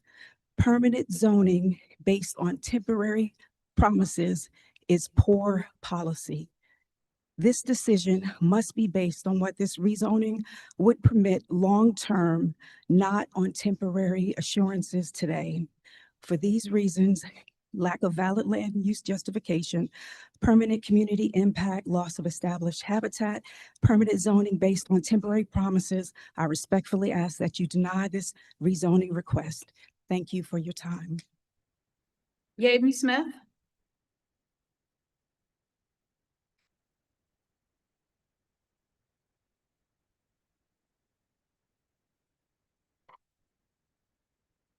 Good evening, council. Same song, second verse, type scenario. I live at 73 King Charles Circle, and I wish I had some amazing alliteration like Miss Parks just had. I need to write that down. Something about promises and politics and planning. It was amazing. I do commercial real estate for a living. I work with apartments, work with investors, but before that, I was a youth minister for 10 years. Out in El Paso, Texas, before I moved home to Somerville.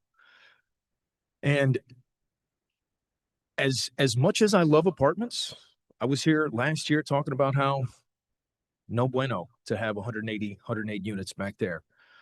And even though I really do believe that the church is planning to build a building, I echo what has been said before. Once it's on paper as multifamily zoning, whatever happens in the future, it's not up to the current leadership of the church. Leadership of churches change. The rector of St. Paul's when I was growing up, not there anymore. The rector of the church where I was a youth minister in El Paso, he's not there anymore. Leadership changes. But if the zoning changes to satisfy this right now, when the leadership changes in the future, who's to stop anything from happening and 48 units go up, 3 stories tall, covering the wetlands, adding to the traffic? So I ask you to see if there's a way we can work with the church to get them the building they need, get the zoning sorted out without going down the multifamily route. I ask you to vote no to rezone this property multifamily. Thank you. Micah Pridgeon.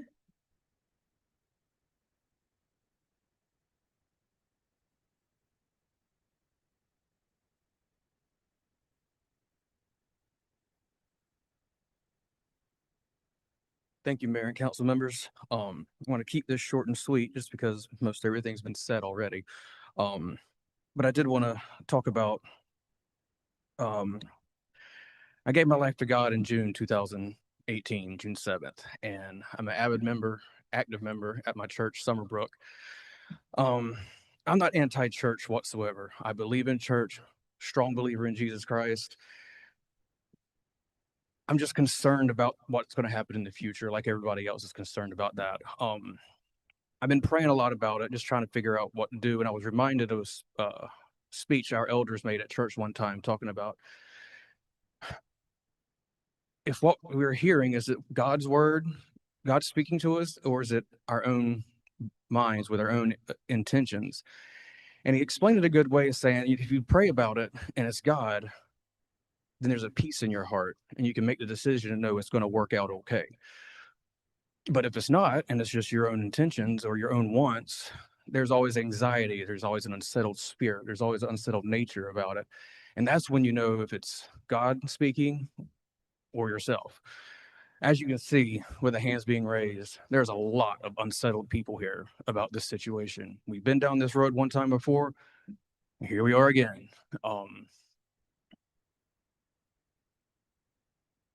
I definitely am against it, obviously, but I'm not against the church. I would just ask that you guys represent us again, represent Newington again, and vote no on this rezoning for multifamily. Thank you. Dave Comer,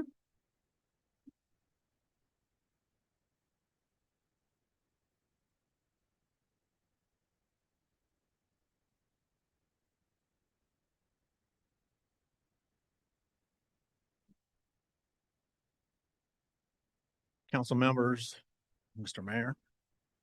My name is Dave Comer. For over 21 years, I've lived at 708 West Richardson Avenue, which is between West Carolina and the S curve in West Richardson.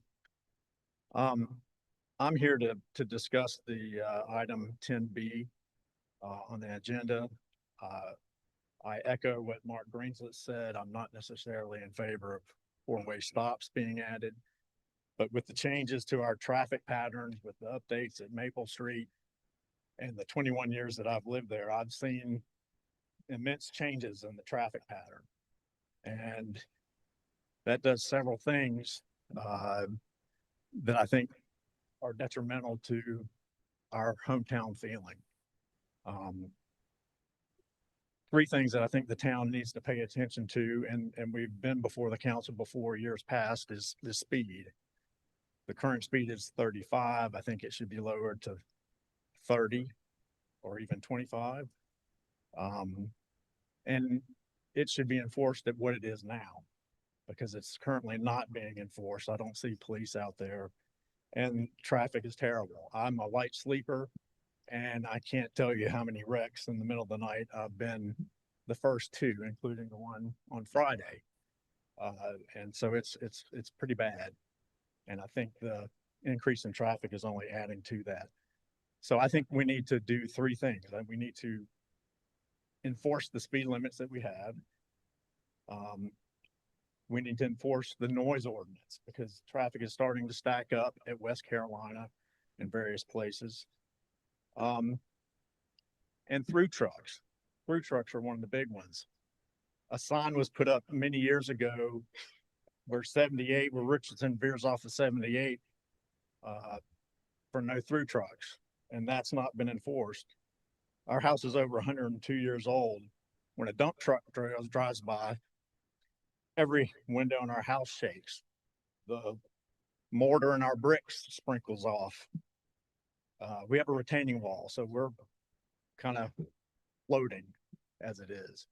But I would like to see the no through trucks enforced, current speed limit enforced, the speed limit reduced, and I think we need to do that through a comprehensive traffic study. Thank you. Jean Brislin,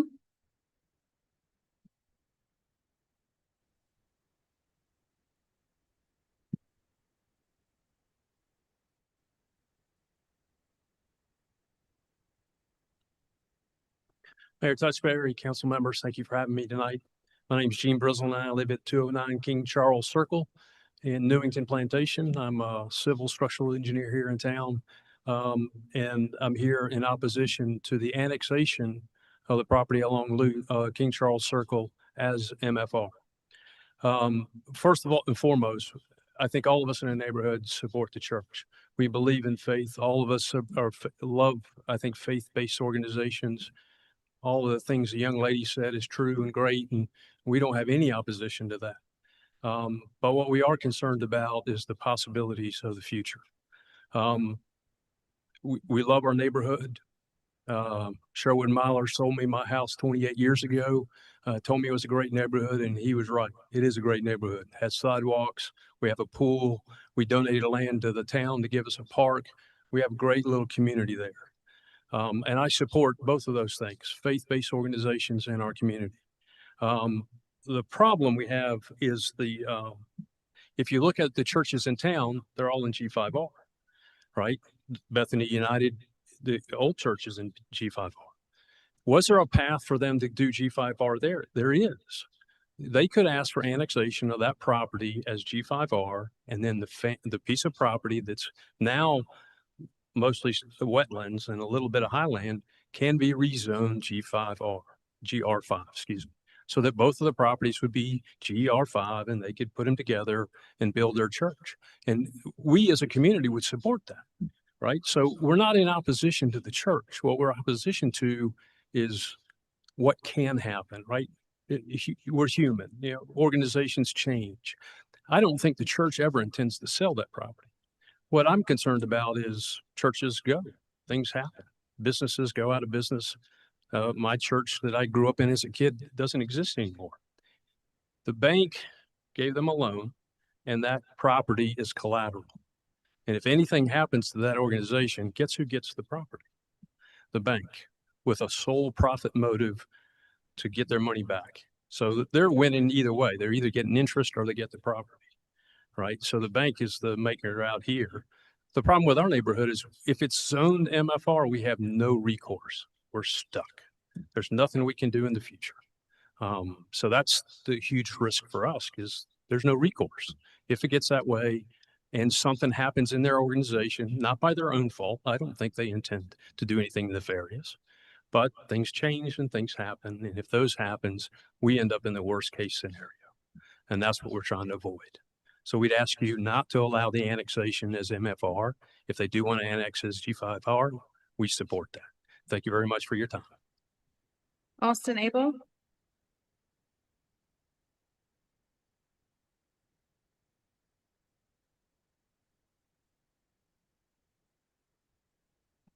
Hey, everybody, I'm going to pretty much parrot what he said. Don't need to repeat it, right? Just say that, I have been told it's sometimes customary here to, kind of let things go into the next setting. So that way you can have, 30 additional days of discussion. And I would just say the kinder thing to do for the church at this point would be to go ahead and vote no today. So that way, if they do need to pivot to their point where they don't have time, they don't have the money for additional time, go ahead and just get the Band-Aid off and let's get it so that they can have an easier path to, the end result that I think most of us want, right? Where they're there as quickly and easily as they can be while still protecting the neighborhood. So thanks. Mark Wimberly.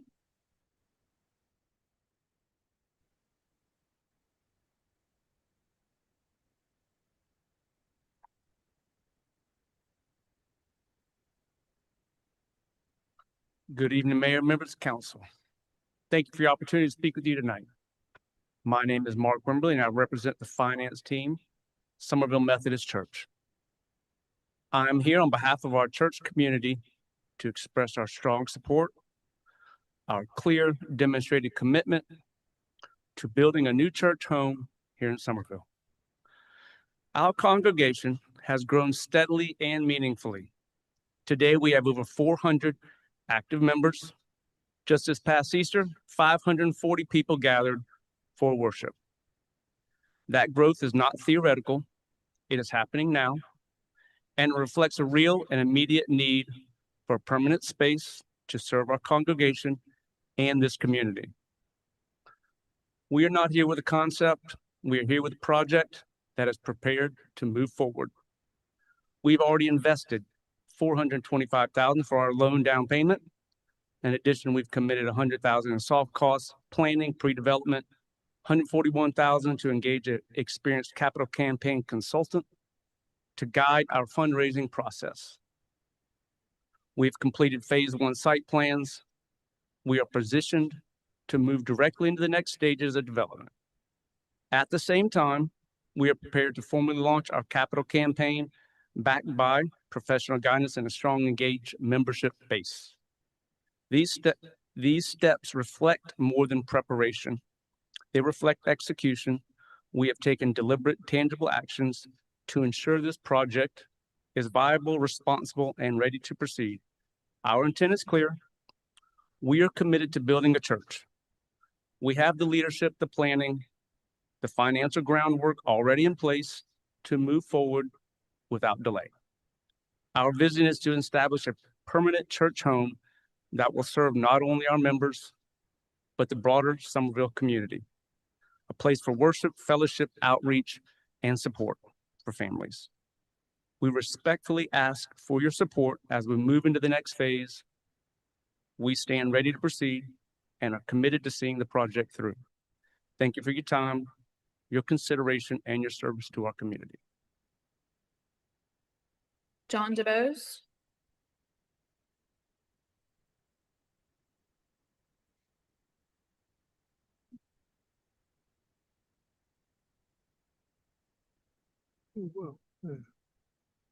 We were all relieved to hear that the church is coming and not a huge set of apartments on that property.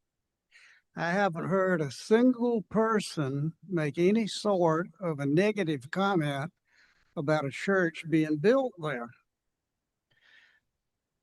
All the people and organizations that were opposed to multifamily residential are still opposed to it. The church has seized for some reason on multifamily residential. It's not a discussion point for them. The town council voted just a few months ago not to put multifamily residential on that property.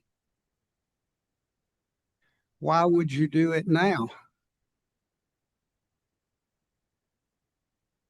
Adrian Quist.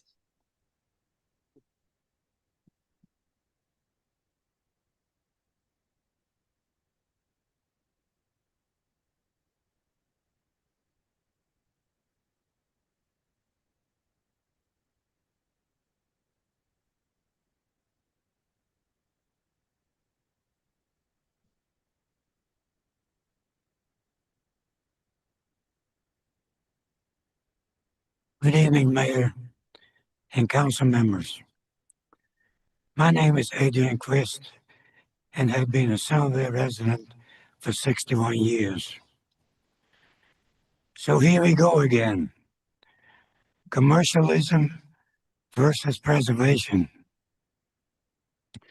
Several years ago, before most of you were on council, many hours were spent establishing the United Development Ordinance, a clarified document to protect and preserve this town from issues that are detrimental to the charm and quality of life that we all expect to have.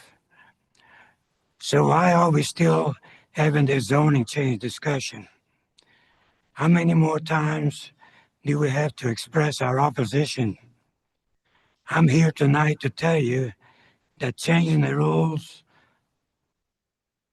for a select few is another slap in the face to the residents in the historic districts, which will only create negative results in favor of commercialism. The Planning Commission is opposed to the proposed zoning change, and the citizens that are impacted should not have to come here to ask again for protection under the current regulations. The bed and breakfast businesses know the current rules and to change the zoning is all at the expense of the historical district citizens. Before you vote tonight, how would you feel about the zoning change if you were living next door or near a bed and breakfast facility? Remember, you were elected to keep us protected. Please be honest and deny this zoning change. It's all part of preservation that makes Somerville a special place. Thank you for your time. Patty Brown.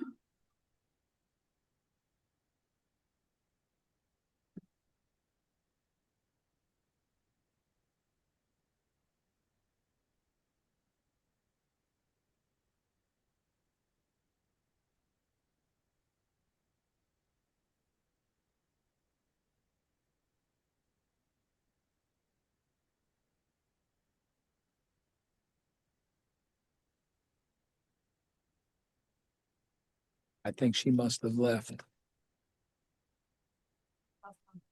John Epps.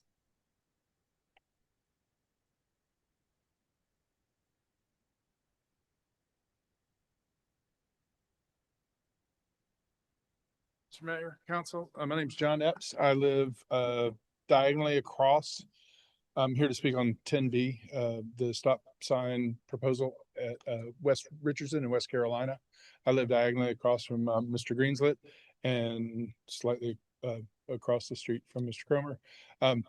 I would like to reiterate what both of them said, that careful study, facts and data should all be used in this decision. That being said, there was an incident, an accident. I believe somebody was either killed or seriously injured on Friday night. And I drove back through the intersection. And at the speed limit, it is pretty much a safe intersection. There's time to see. Obviously, people, my dad was a circuit court judge, and he said, son, if you never go more than 9 miles an hour over the speed limit, you'll probably never get stopped. Well, one of my worst speeding tickets was through Westminster, South Carolina. I knew in my head it was 55 miles an hour, a couple of traffic signs down. And by the time I hit the 45-mile-an-hour sign, according to the police officer, I was going 55, 60. I was heading home, going to the barn. So anyway, people are people. Wishing that people would follow the speed limit is not a good plan. So my thought is there's several people killed every decade at that intersection, and my vote would be to and it's reiterated by another family right down the street from my wife and I would suggest that a stop sign, four-way stop sign at that intersection is going to save lives. Long term, does it have to stay there forever? Don't know. But in the meantime, a four-way stop sign would save lives, and that's what I would encourage you to consider for the question on the table tonight. Thank you. Shannon Staples.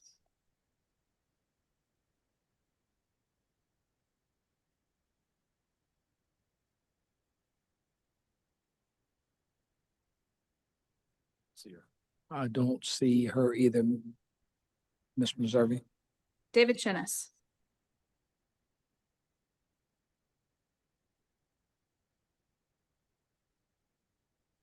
Mayor, Council.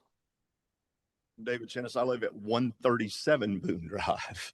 I'm normally not standing. I'm never standing on this side or up on that side in this kind of meetings. But a little brief story is I taught myself to drive stick shift going down Boone Drive in 1978. My wife and I were married at Bethany in 1986. My daughter was married in by Needham Williamson married my wife and I, as a matter of fact. Bob Howell may have been the last wedding that Bob did for my daughter. Reverend Ritter actually preached the eulogy at my father's funeral a few years ago.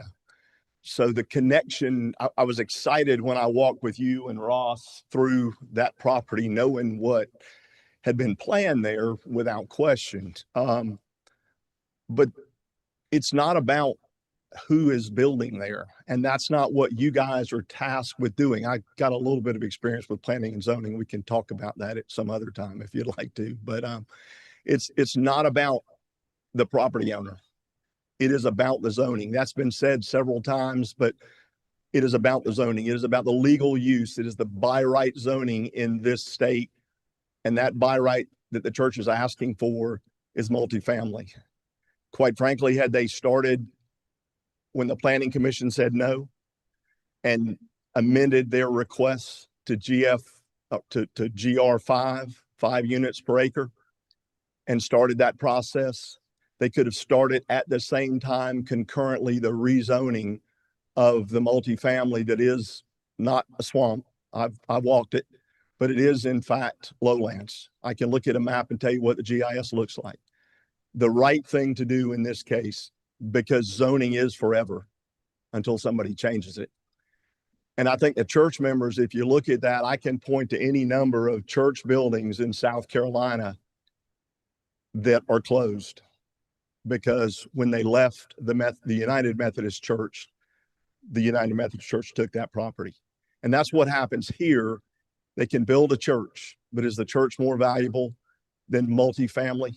In the end, it's not. And it really is about the zoning. It's not about our emotions of the connection to the church or the people or anything else. It is strictly about the zoning. And the zoning they're asking for is more than they need to build that church. So we ask you to vote no, not on the annexation, but an amendment to GR5. It's consistent. It's not spot zoning. I've heard all these things. I know that challenge is there. It's a very simple ask for you.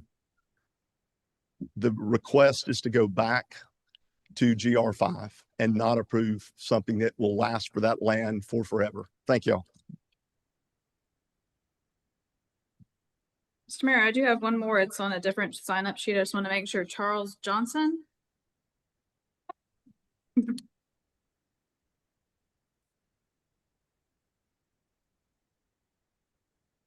Mr. Mayor, Council, I think a lot's been said.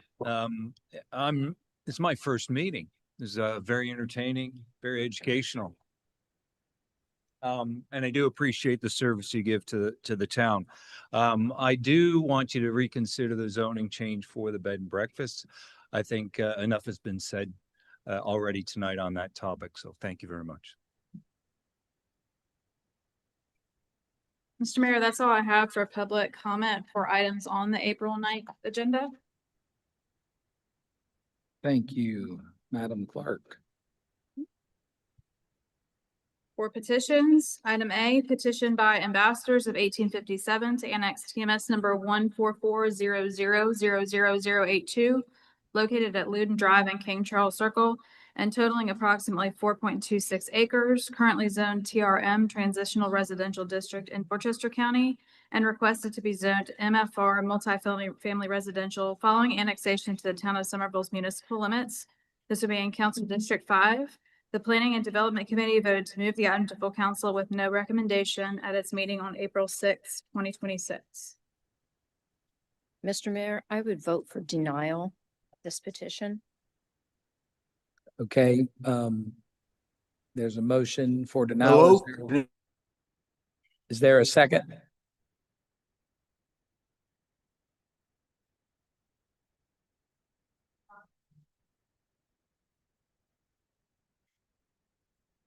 No second?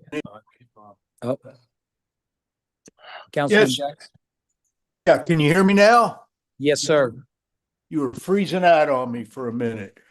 I strongly support the church. Hold on, Councilman. Before, we do not have a second on that motion. Okay. Councilman Halter, I think you were looking at me. Did you want to be recognized? I'm going to wait for you to get a second, possibly. Well, I did not hear a second. Mr. Mayor, I would move to approve the petition and give first reading of the ordinance. Okay, motion. Do we have a second? Second.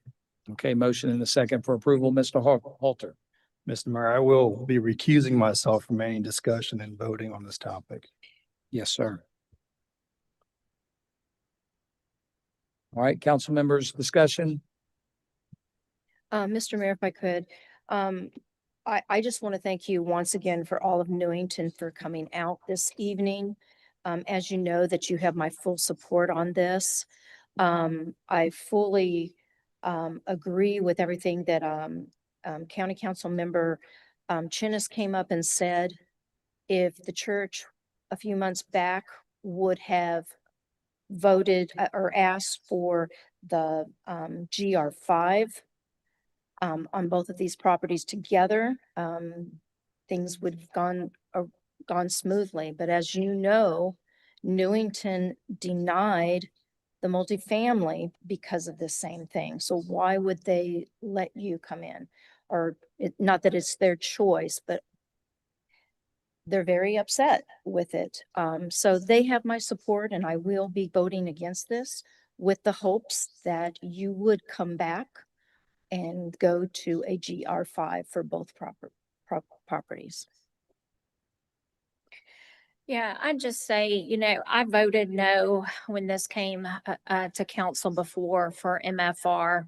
I did not feel like then that was the best use of this space. I don't feel like that is now. I don't feel like the residents want that. However, I do believe that a church is the least density that you could possibly get on any property. And if anybody was wanting a particular zoning next to them, it's normally a church would be that with the least amount of traffic and density. And therefore, I am voting in support of the church and believing they will be building that church, and they are not looking to subdivide or sell anything as MFR in the future. Mr. Mayor, I'm going to support, I'm naturally supporting this. I made the motion to approve. As our zoning map allows this use on the land as it comes in. The property adjacent to it that the church has already purchased along with this property is zone MFR. This allows the church to move forward at the most efficient manner possible to carry on with their plans. And that's therefore I'm going to put my faith in the church to do what they say they're going to do. And I'm going to sleep well at night doing that. Thank you. Excuse me, ladies and gentlemen. Please keep quiet and keep orderly. Councilman Jackson, I see your hand raised, sir.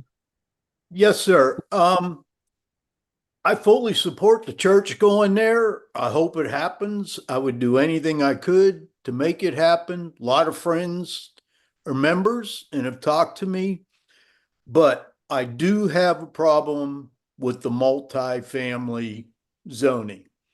And my question would be, why? Apparently they've refused to put restrictive covenants. The steeple we have heard last month was not a problem. It doesn't count for height. And there was a mention along the way that they were doing it for financial reasons. Why? And I also, I'm going to vote for first reading so that hopefully we can come up with some other process, and the multifamily needs to go. We don't know. I've been at churches that have moved before. They get so big, they got to move and they sell the property. I hope that happens to them, but I don't want them to move and leave behind multifamily. Thank you, Councilman. Any other comments? I just want to, first of all, commend everybody in the community who came together tonight as respectful neighbors and spoke and addressed council respectfully. It is a rare gift to have a community with this many people with differing thoughts and opinions. to be in a space like this so respectfully. And I think that's what makes the town of Somerville what it is and so special, and the charm that we have as our people. I am in support of the annexation request and zoning request of the church for reasons that you may not fully understand, but I met with our planning staff. And for each zoning designation, while they allow churches, you still have to comply with the zoning regulations within those zoning categories. And that includes setbacks, that includes your height. And while steeples don't count for height, three-story church building with tall roof may be larger than what would be allowed in a GR5. The reason other churches that are non-conforming are allowed are because they pre-existed the zoning designation they were given. And so through the education, if this church is successful, and I believe it is a fantastic use, and I did not hear anyone concerned about the use, generating so much less impact from a traffic standpoint, non-peak traffic, not in conflict with the school district. A lot of our concerns with the previous request was because of the traffic and the school demand during the peak hours. So anyway, I just wanted to explain those reasons, and I will go ahead and call for first reading of this on the Mayor? motion of approval. Yes, sir. I'd just like to ask, are we gonna allow this zoning for all future churches?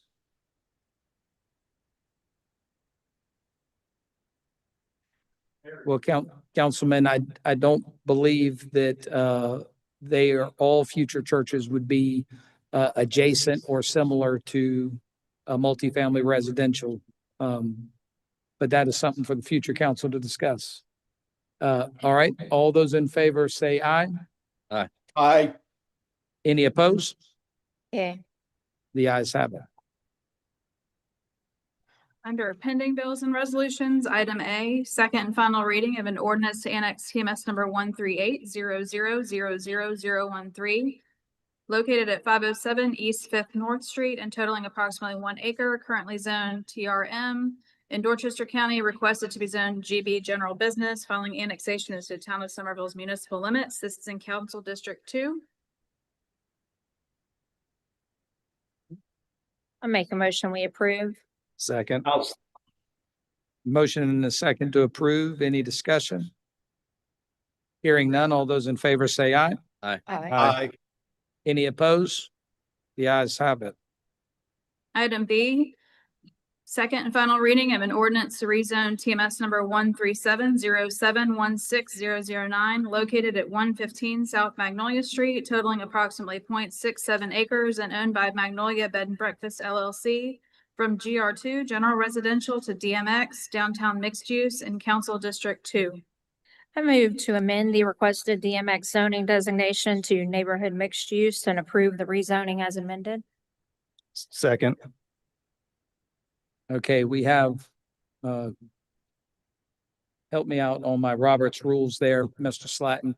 We had a motion to amend as the first motion. Is that in accordance? What I would recommend, if that's the will of the body, is that you make a motion for second reading.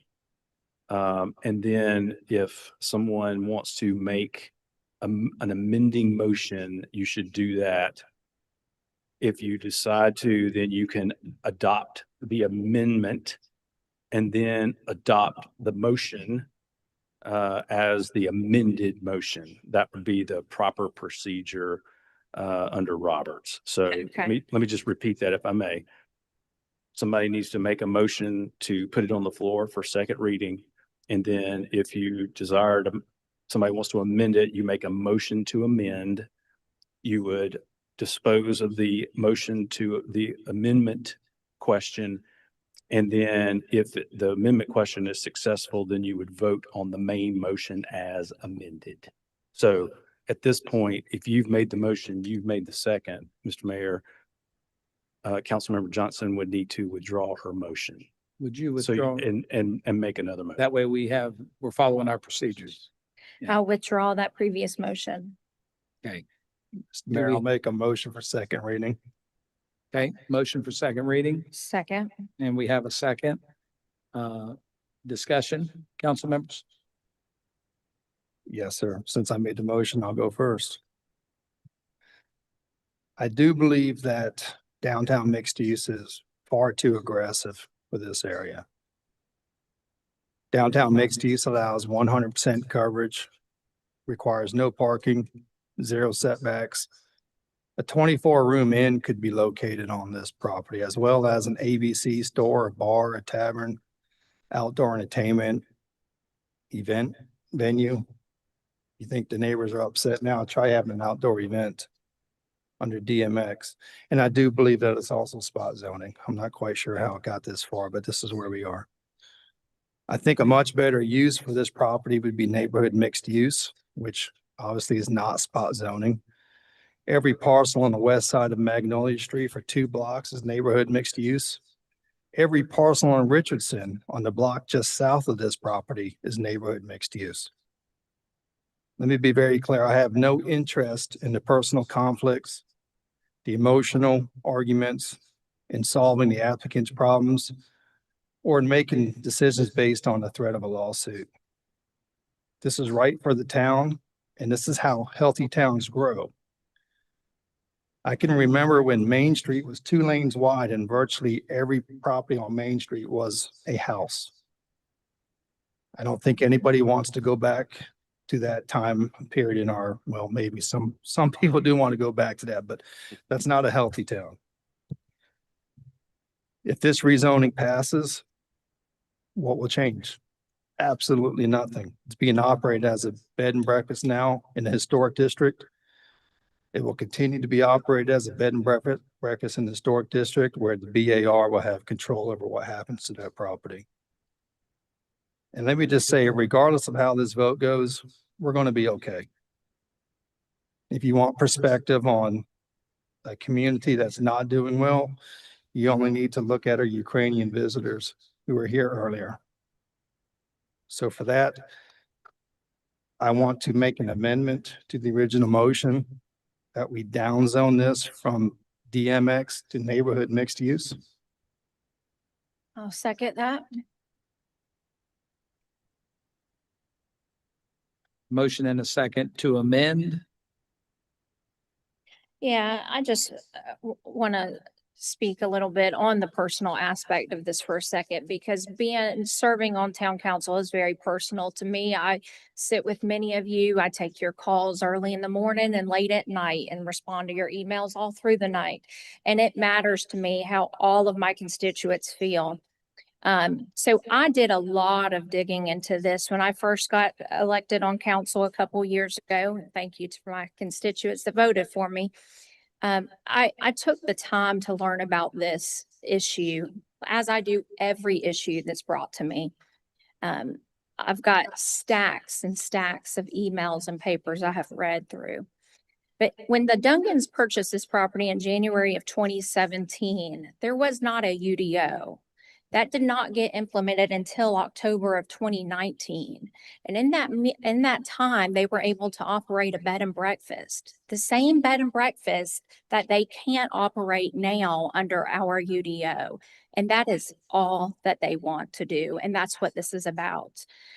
I believe that bed and breakfast, it's what our town was founded on. I think it's exactly how you preserve historic structures while keeping their residential character intact. In fact, the National Park Service, the Secretary of Interior Standards, is the gold standard for preservation practices. And it states, and I quote, "Adaptive reuses such as bed and breakfast are a valid and often necessary method of preserving historic structures."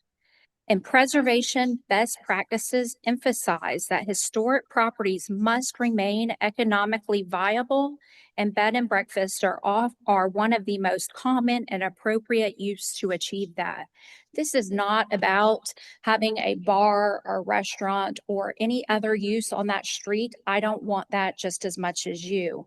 But I do believe bed and breakfasts are what keep historic districts alive and viable. It's what this town wants. It's what the vision plan of 2014 and the vision plan that we've just redone supports. So I fully support rezoning to NMX so they can continue to operate their bed and breakfast. Mr. Mayor, I voted against first reading of this last month, and I intend to vote against it again this month. And it's not for any personal reasons, as Councilman Halter alluded to a minute ago. I'm kind of in that same boat of I'm not about getting involved in the personal quarrels amongst neighbors and things of that nature. For me, it goes back to what I said a few minutes ago about the previous topic with the zoning map. That entire block is still zone residential. The entire block from Gum Street to Magnolia to from Richardson to Doty. And if we start the process of changing those over to NMX, DMX, whatever, anything commercial, we would have a very hard time saying no to the next person, to the neighbor. And then we'd have a very hard time saying no to the next person. And I don't know if you guys have ridden down Magnolia Street recently, but there is a little yellow sign in front of another property on Magnolia Street that we will see on that same side here probably within the next 2 months. So it's already kind of, heading that direction. And if that's the case, then, we have a chance now to preserve that residential neighborhood. I'm not against bed and breakfasts whatsoever. I love them. I think we should do everything we can to support a bed and breakfast. I think that if that involves even taking a look at our UDO with what's required for bed and breakfasts, then maybe we should do that. But in this sense, I'm not in favor of starting the process of turning that block in the residential neighborhood to commercial. Thank you. Any other comments, council members? All right, well. Mayor? Yes, sir. Councilman I'd Jackson. just like to say the same thing that I said last time and the issue before this. Are we willing to do it for everybody that asks for it? Because I can't pick who gets what because I like them. And like Richard said, has all those arguments are gone. Is this what I want to become of the historic district of town? And I would support bed and breakfast. Thank you. Thank you, Councilman. Before we vote on the motion amendment, since we've all kind of talked, I'll go ahead and just give my input on this. Obviously, a lot of research has been done and a lot of discussion has been done on this. And I've heard from our residents that they support bed and breakfast being utilized in this location. And I do as well. And I encourage that kind of investment and preservation. Thank you, council member, for pointing out how valuable that can be for a historic downtown. However, the current zoning allows for that use in a way. And I kind of, through this discussion, there may be things we need to improve within our unified development ordinance, but that's for another day. I do not support this amendment or the original zoning request. So I'll go ahead and call for the question on the amendment. All those in favor of the amendment say aye. Aye. Okay, those opposed? Nay. Nay. Okay. So the amendment fails. So we go to the original motion to approve. All those in favor say aye. Those opposed, nay? Nay. Nay. Hey, That is unanimous. Item C, second and final reading of an ordinance to convey by quitclaim deed a portion of TMS 13010000066 containing 0.04 acres to Dorchester County for the sum of $12,335. This conveyance is necessary for the widening of Highway 78. I'll make a motion, we approve. Second. Motion and a second to approve. Any discussion? Hearing none. All those in favor say aye. Aye. Any opposed? The ayes have it. Under introduction of bills and resolutions, item A, first reading of an ordinance to amend the Somerville Unified Development Ordinance, Chapter 3, Section 3.3, Table of Permitted Uses, and Section 3.4.5, the E1A, Tobacco Alternatives, CBD Alternative Sales Store. The Planning and Development Committee voted to move the item to full council with a recommendation for approval at its meeting on April 6, 2026. Make a motion to approve. I'll second. Motion and a second to approve. Any discussion? Hearing none. All those in favor say aye. Aye. Any opposed? The ayes have it. Item B, first reading of an ordinance to amend the Somerville Unified Development Ordinance, Chapter 10, Section 10.7.2, temporary freestanding signs erected during an election season, and Section 10.8.3, temporary yard signs. Planning and Development Committee voted to move the item to full council with a recommendation for approval at its meeting on April 6, 2026. I'll make a motion, we approve. Second. All right, motion and a second to approve. Any discussion? Hearing none. All those in favor say aye. Aye. Aye. Any opposed? The ayes have it. We already took care of item C. So item D, adoption of a resolution to annex Charleston County Tract 49C, formerly known as a portion of TMS number 37900000022, owned by the town of Somerville in accordance with South Carolina Code of Laws 5-3-100. The Planning and Development Committee voted to move this item to full council with a recommendation for approval at its meeting on April 6, 2026. This is the Butler Street tract behind Gahagan Park. Motion to approve. All right, motion and a second to approve. All those in favor say aye. Aye. Any opposed? The ayes have it. Under miscellaneous, item A, approval of an amendment to the employee handbook to include a town cybersecurity training awareness policy. The request is from the IT department. Make a motion to approve that. Second. All right, motion and a second to approve. Any discussion? Hearing none. All those in favor say aye. Aye. Any opposed? The ayes have it. Item B, discuss and take desired action on a request to put four-way stops on West Richardson Avenue at West Carolina Avenue and South Hickory Street intersections, or to take over ownership of West Richardson Avenue from the SCDOT. The original request was from Councilmember Johnson. The Public Works and Committee on Water Supply voted to move the item to full council for further discussion at its meeting on April 6th. Oh, that's supposed to say 2026. Mayor, can we Yes, sir. take these two issues as separate votes? Because I don't Yes. mind the stop sign, but I definitely don't want the road. Councilman, and we don't have to take any vote. It is marked as a discussion. Okay. I can't read that from here. No, you're just fine. Yes, sir.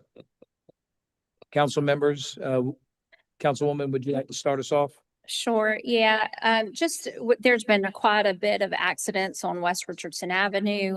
My first year on council, it was a big complaint that the residents brought to me. I went to the chief and he provided me with data. The residents in the West End took a survey. And at that time, we submitted that to SCDOT. They were not willing to lower the speed limit or put in any additional traffic calming measures.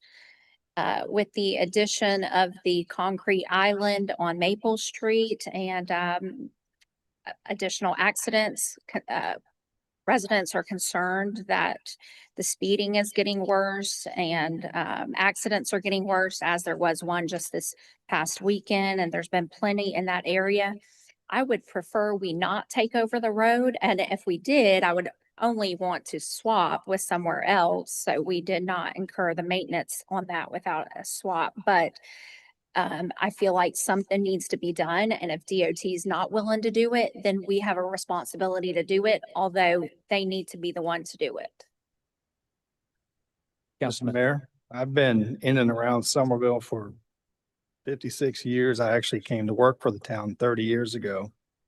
And let me ask you, when's the last time anyone has seen a DOT truck fixing a pothole in the town of Somerville? It doesn't happen. 80% of our roads are DOT maintained, yet there's zero maintenance happening with our roads from DOT. Every road that has an issue, that is a DOT road that has to get fixed, we ended up fixing it anyway.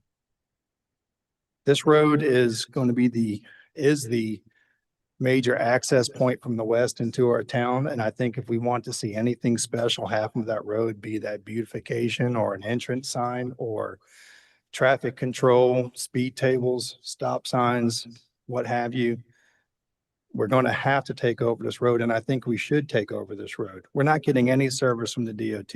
DOT is not our friend in this case. So I am all in favor of taking over that road. I'm also in favor, as Dr. Greenslit suggested, in doing a traffic study to actually figure out what the best resolution to the traffic issues are on that road. But that only makes sense if the road is ours.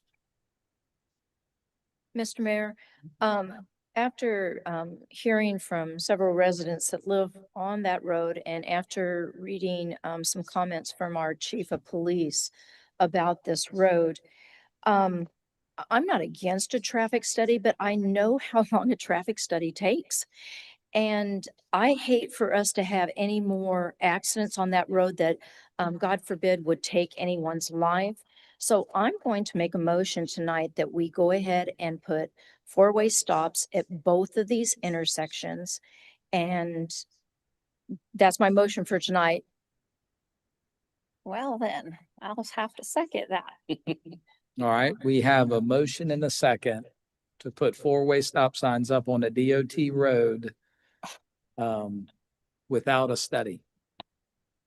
I just wanted to make sure I understand that. We have a second for that.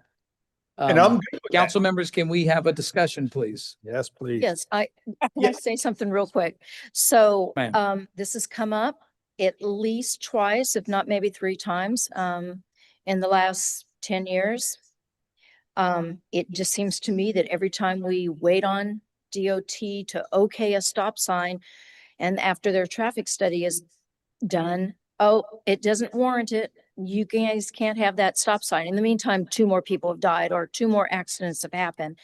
And once again, we're the people that live in the community. We actually know better than them that do not drive on those streets and don't live here. I mean, she does have a valid point. Let me just point out, I think I made a comment a couple meetings ago about a detention pond that we were talking about. If you break it, you bought it. If we put stop signs on a DOT owned road, we have de facto taken ownership of that road. And while was my original point anyway, I'm all in favor of putting it up. But everyone needs to understand we own that road if we put stop signs up. Do we own the whole road or just where the stop sign? Yeah, there is a good number of stop signs we have put up on DOT roads in the past. Well, Bob, if anything happens on those roads, it's on us. Well, I would, and I have heard those complaints as well on Richardson, but I would advocate now that the Maple Street project is open. That Maple Street project contained raised control access medians to some of our better roads to access downtown along the railroad tracks, changing the traffic pattern substantially. I would ask that we approach DOT to do the study based on this change. At this time, while those medians are in place, the warrants may meet because the traffic has increased. I would also want to ask staff to review those raised medians and determine their purpose and if those can be amended as well before that project's closed out. I know you don't want to spending any additional dollars, but I'm not certain they're warranted. They may have come in from a comment from the DOT, if I'm guessing correctly. So I would ask both of those things, but I know we have a motion and a second. So we're gonna have to take a vote on the addition of 2 four-way stops. May I ask some clarifying questions? Yes. Mr. Mayor, I'd like to speak to you before. Oh, Well, yes. no, Um, Councilmember Waring, you speak first. I'm probably in the wrong person to ask this question because I'm still waiting patiently, ever so patiently, for some few stop signs on Parkwood Drive. Correct. For the same reasons. I had some conversation with DOT about that area. They explained why the process of not using four-way stop signs they gave the explanation for why they don't recommend using stop signs for traffic calming measures. I can sort of get into that a little bit. It's their reasoning, but I still think they essentially they work to slow people down. I do think that personally, I think that West Carolina Avenue and West Richardson Avenue, I would like to see us do a study there because I think DOT would give us a stop sign there because that's a heavily traveled intersection with the sightline issues that we've discussed that have been discussed before. So, before we go taking that road, that I agree with Councilman Halter. We don't get a lot of support from DOT for potholes and things like that around town, but they do an awful lot of resurfacing for us. And West Richardson is probably not far from needing a resurfacing project that's pretty expensive from what I can imagine. So I want to see the stop signs, but I would like for us to at least give the process a chance to work first. So. Mr. Mayor, if I may say to West Carolina Avenue, I would guess and has about the same traffic as West Richardson Avenue. The speed limit's much lower. There's stop signs all down West Carolina Avenue. And the right of way is a lot smaller. You've got fences and plantings right on West Carolina, unlike West Richardson Avenue. And there could be a number of approaches, and I think it's going to take us looking at this long term, especially as Inter 4 is redeveloped, to ensure that we are keeping traffic slowed down on West Richardson. But whatever we do tonight, however it goes to DOT or if we put them up, I do think it's crucial that we start looking at this seriously and do something quick. The accidents, the report that I received just today from the chief, and the accidents are happening very frequently. The speeding is getting worse, and I think it is something people have already been killed on that road before, and I do believe we have a responsibility to start doing something quickly. Yes, and I'm thinking if we go to DOT, why don't we reconfigure the road, put in a roundabout? So, Well, Mr. Slatton, I think it's you wanted to address this before we took a vote. I don't have any questions pursuant to the motion itself. Because the motion is to install stop signs, is that correct? That is correct. Okay. So we have a motion and a second to install the stop signs. All those in favor say aye. aye. Aye. Those opposed, nay. Nay. Nay. Okay, motion fails 4-3, 3-4. That's probably best. Scott or Mr. Slatton and Ms. Miley, would you please initiate coordination with SCDOT on this facility? We are doing the Safe Streets for All study as we're working, which opens up, once that is in place, opens up funding for these types of projects, safety improvement projects. So we may have a funding mechanism that can support some of this work of improvements that would be very helpful for us. Any other discussion, council members? Quite a discussion. It sounds like we're heading toward ownership of this road. But if we do it with the correct process, we can dictate the limits of the road that we taking over. Whereas if we just put in the stop sign, we're going to take the entire road. I can promise you that. And as an engineer with a fair amount of traffic experience, once you put up a stop sign, it's virtually impossible to take it back down.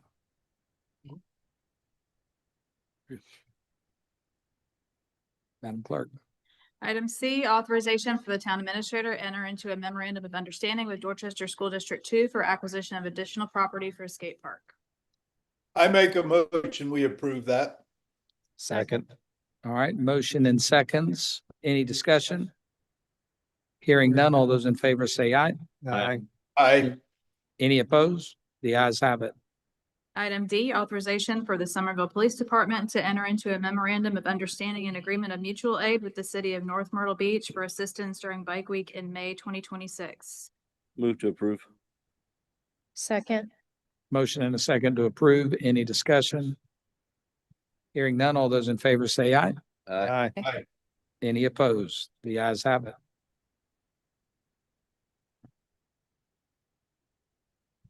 For public comment for items that are not on the agenda, Cornelia Smith.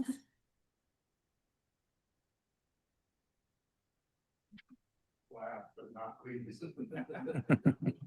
Good evening, council, mayor. Good evening, council. Chief Wright, Deputy Chief Hance. Good evening, everybody. So my concerns are real. So I've been hearing the name of my street a lot tonight, and that makes me feel good, which is Maple Street. And I reside at 519 North Maple Street, where I've been since 1982. So my concerns and my wife concerns, and kind of speaking for people that ain't even here that know, and I'm sure they know what's going on in the community. But when the Maple Street is done now, so you could see, and me living there, you could actually see what's going on with the traffic more so. So the main concern I've been seeing is when they are coming from Richardson and when they get to Maple and 78, and when that light turns green, they're gone, and they're going in a hurry. The speed limit is 2 35-mile-an-hour speed limit signs that are really close together. So I don't know if they're adding those two up to get 70 miles an hour, because that's what it seems like they're going. I'm telling you the honest truth. I'm out in my yard a lot. And so just a few weeks ago, I saw a gentleman on a motorcycle, and I used to ride a long time ago, and he picked the front end of the motorcycle up at Winter Drive, because my driveway intersects with Winter Drive. Excuse me. And when he put it down, he was at Watspasaw. So that was more than a block or so thereabout that he was walking that wheelie on the bike. So my concern again is for the people coming out at Watspasaw or Shamrock, which goes into Robin Wind, and these cars are coming at a high rate of speed. And my concern is that at some point, I hope and God forbid that it's not a fatal accident either at one of those intersections, whether somebody from Watspasaw is making a left turn to come back up Maple, or whether somebody is making a right turn to go down the Parkway.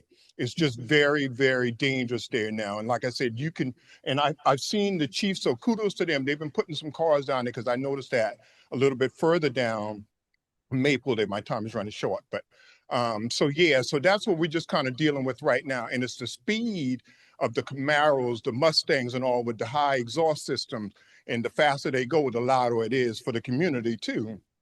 And then one other quick thing before I run out of time. So when we're coming home from, say if we're coming from Nexton, right now we don't have a landing spot to turn, to make the left turn to go into my driveway at 519.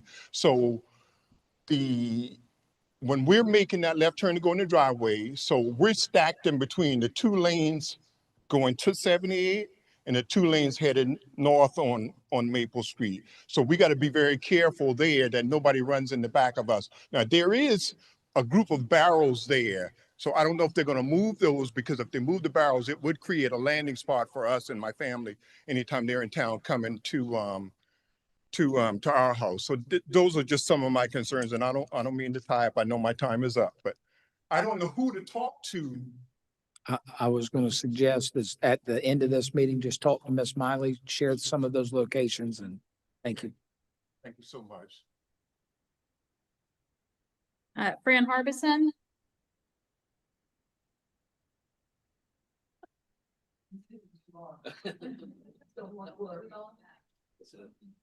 I think I took 45 seconds last time, so I'll try to be that quick this time.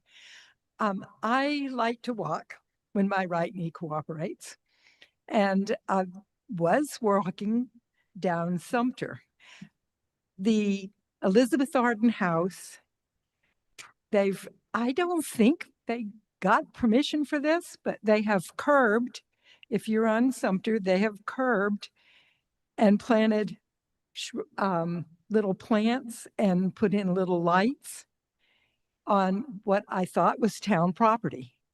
We used to walk there. You can't walk there safely now, and you can't walk in the road because the road has that curve where people come around pretty quick sometimes. But when you go from the Catholic Church by the Elizabeth Arden House, you know, you've gone sidewalk to this place where they've curbed it. I haven't met the people who bought the house, and I'm sure they're nice, but it just seems like that should have been left for people to walk on. So I would appreciate if you'd address that with them. Thank you very much. Mr. Mayor, that's all I have for public comment. Mr. Mayor, I move we enter executive session to discuss items A, B, C, and D, and we have read enough stuff tonight. All right. We have a motion to go in and Second. a second to go into executive session. And my great administrator reminded me I still need to read this. For discussion of personnel matter related to the hiring of a new human resource manager, discussion of a personnel matter regarding an appointment to fill a vacancy on the State Accommodations Tax Advisory Committee, discussion of a contractual matter regarding a proposed engagement agreement with Parker, Poe, Adams, and Bernstein LLP in Dorchester County related to the redevelopment of the Interfor property at 1400 West 5th North Street, and discussion of matters related to the proposed location, expansion, or the provision of services encouraging location or expansion of industries or other businesses at the property owned by Interfor. All those in favor say aye. Aye. Any opposed? We are in executive session.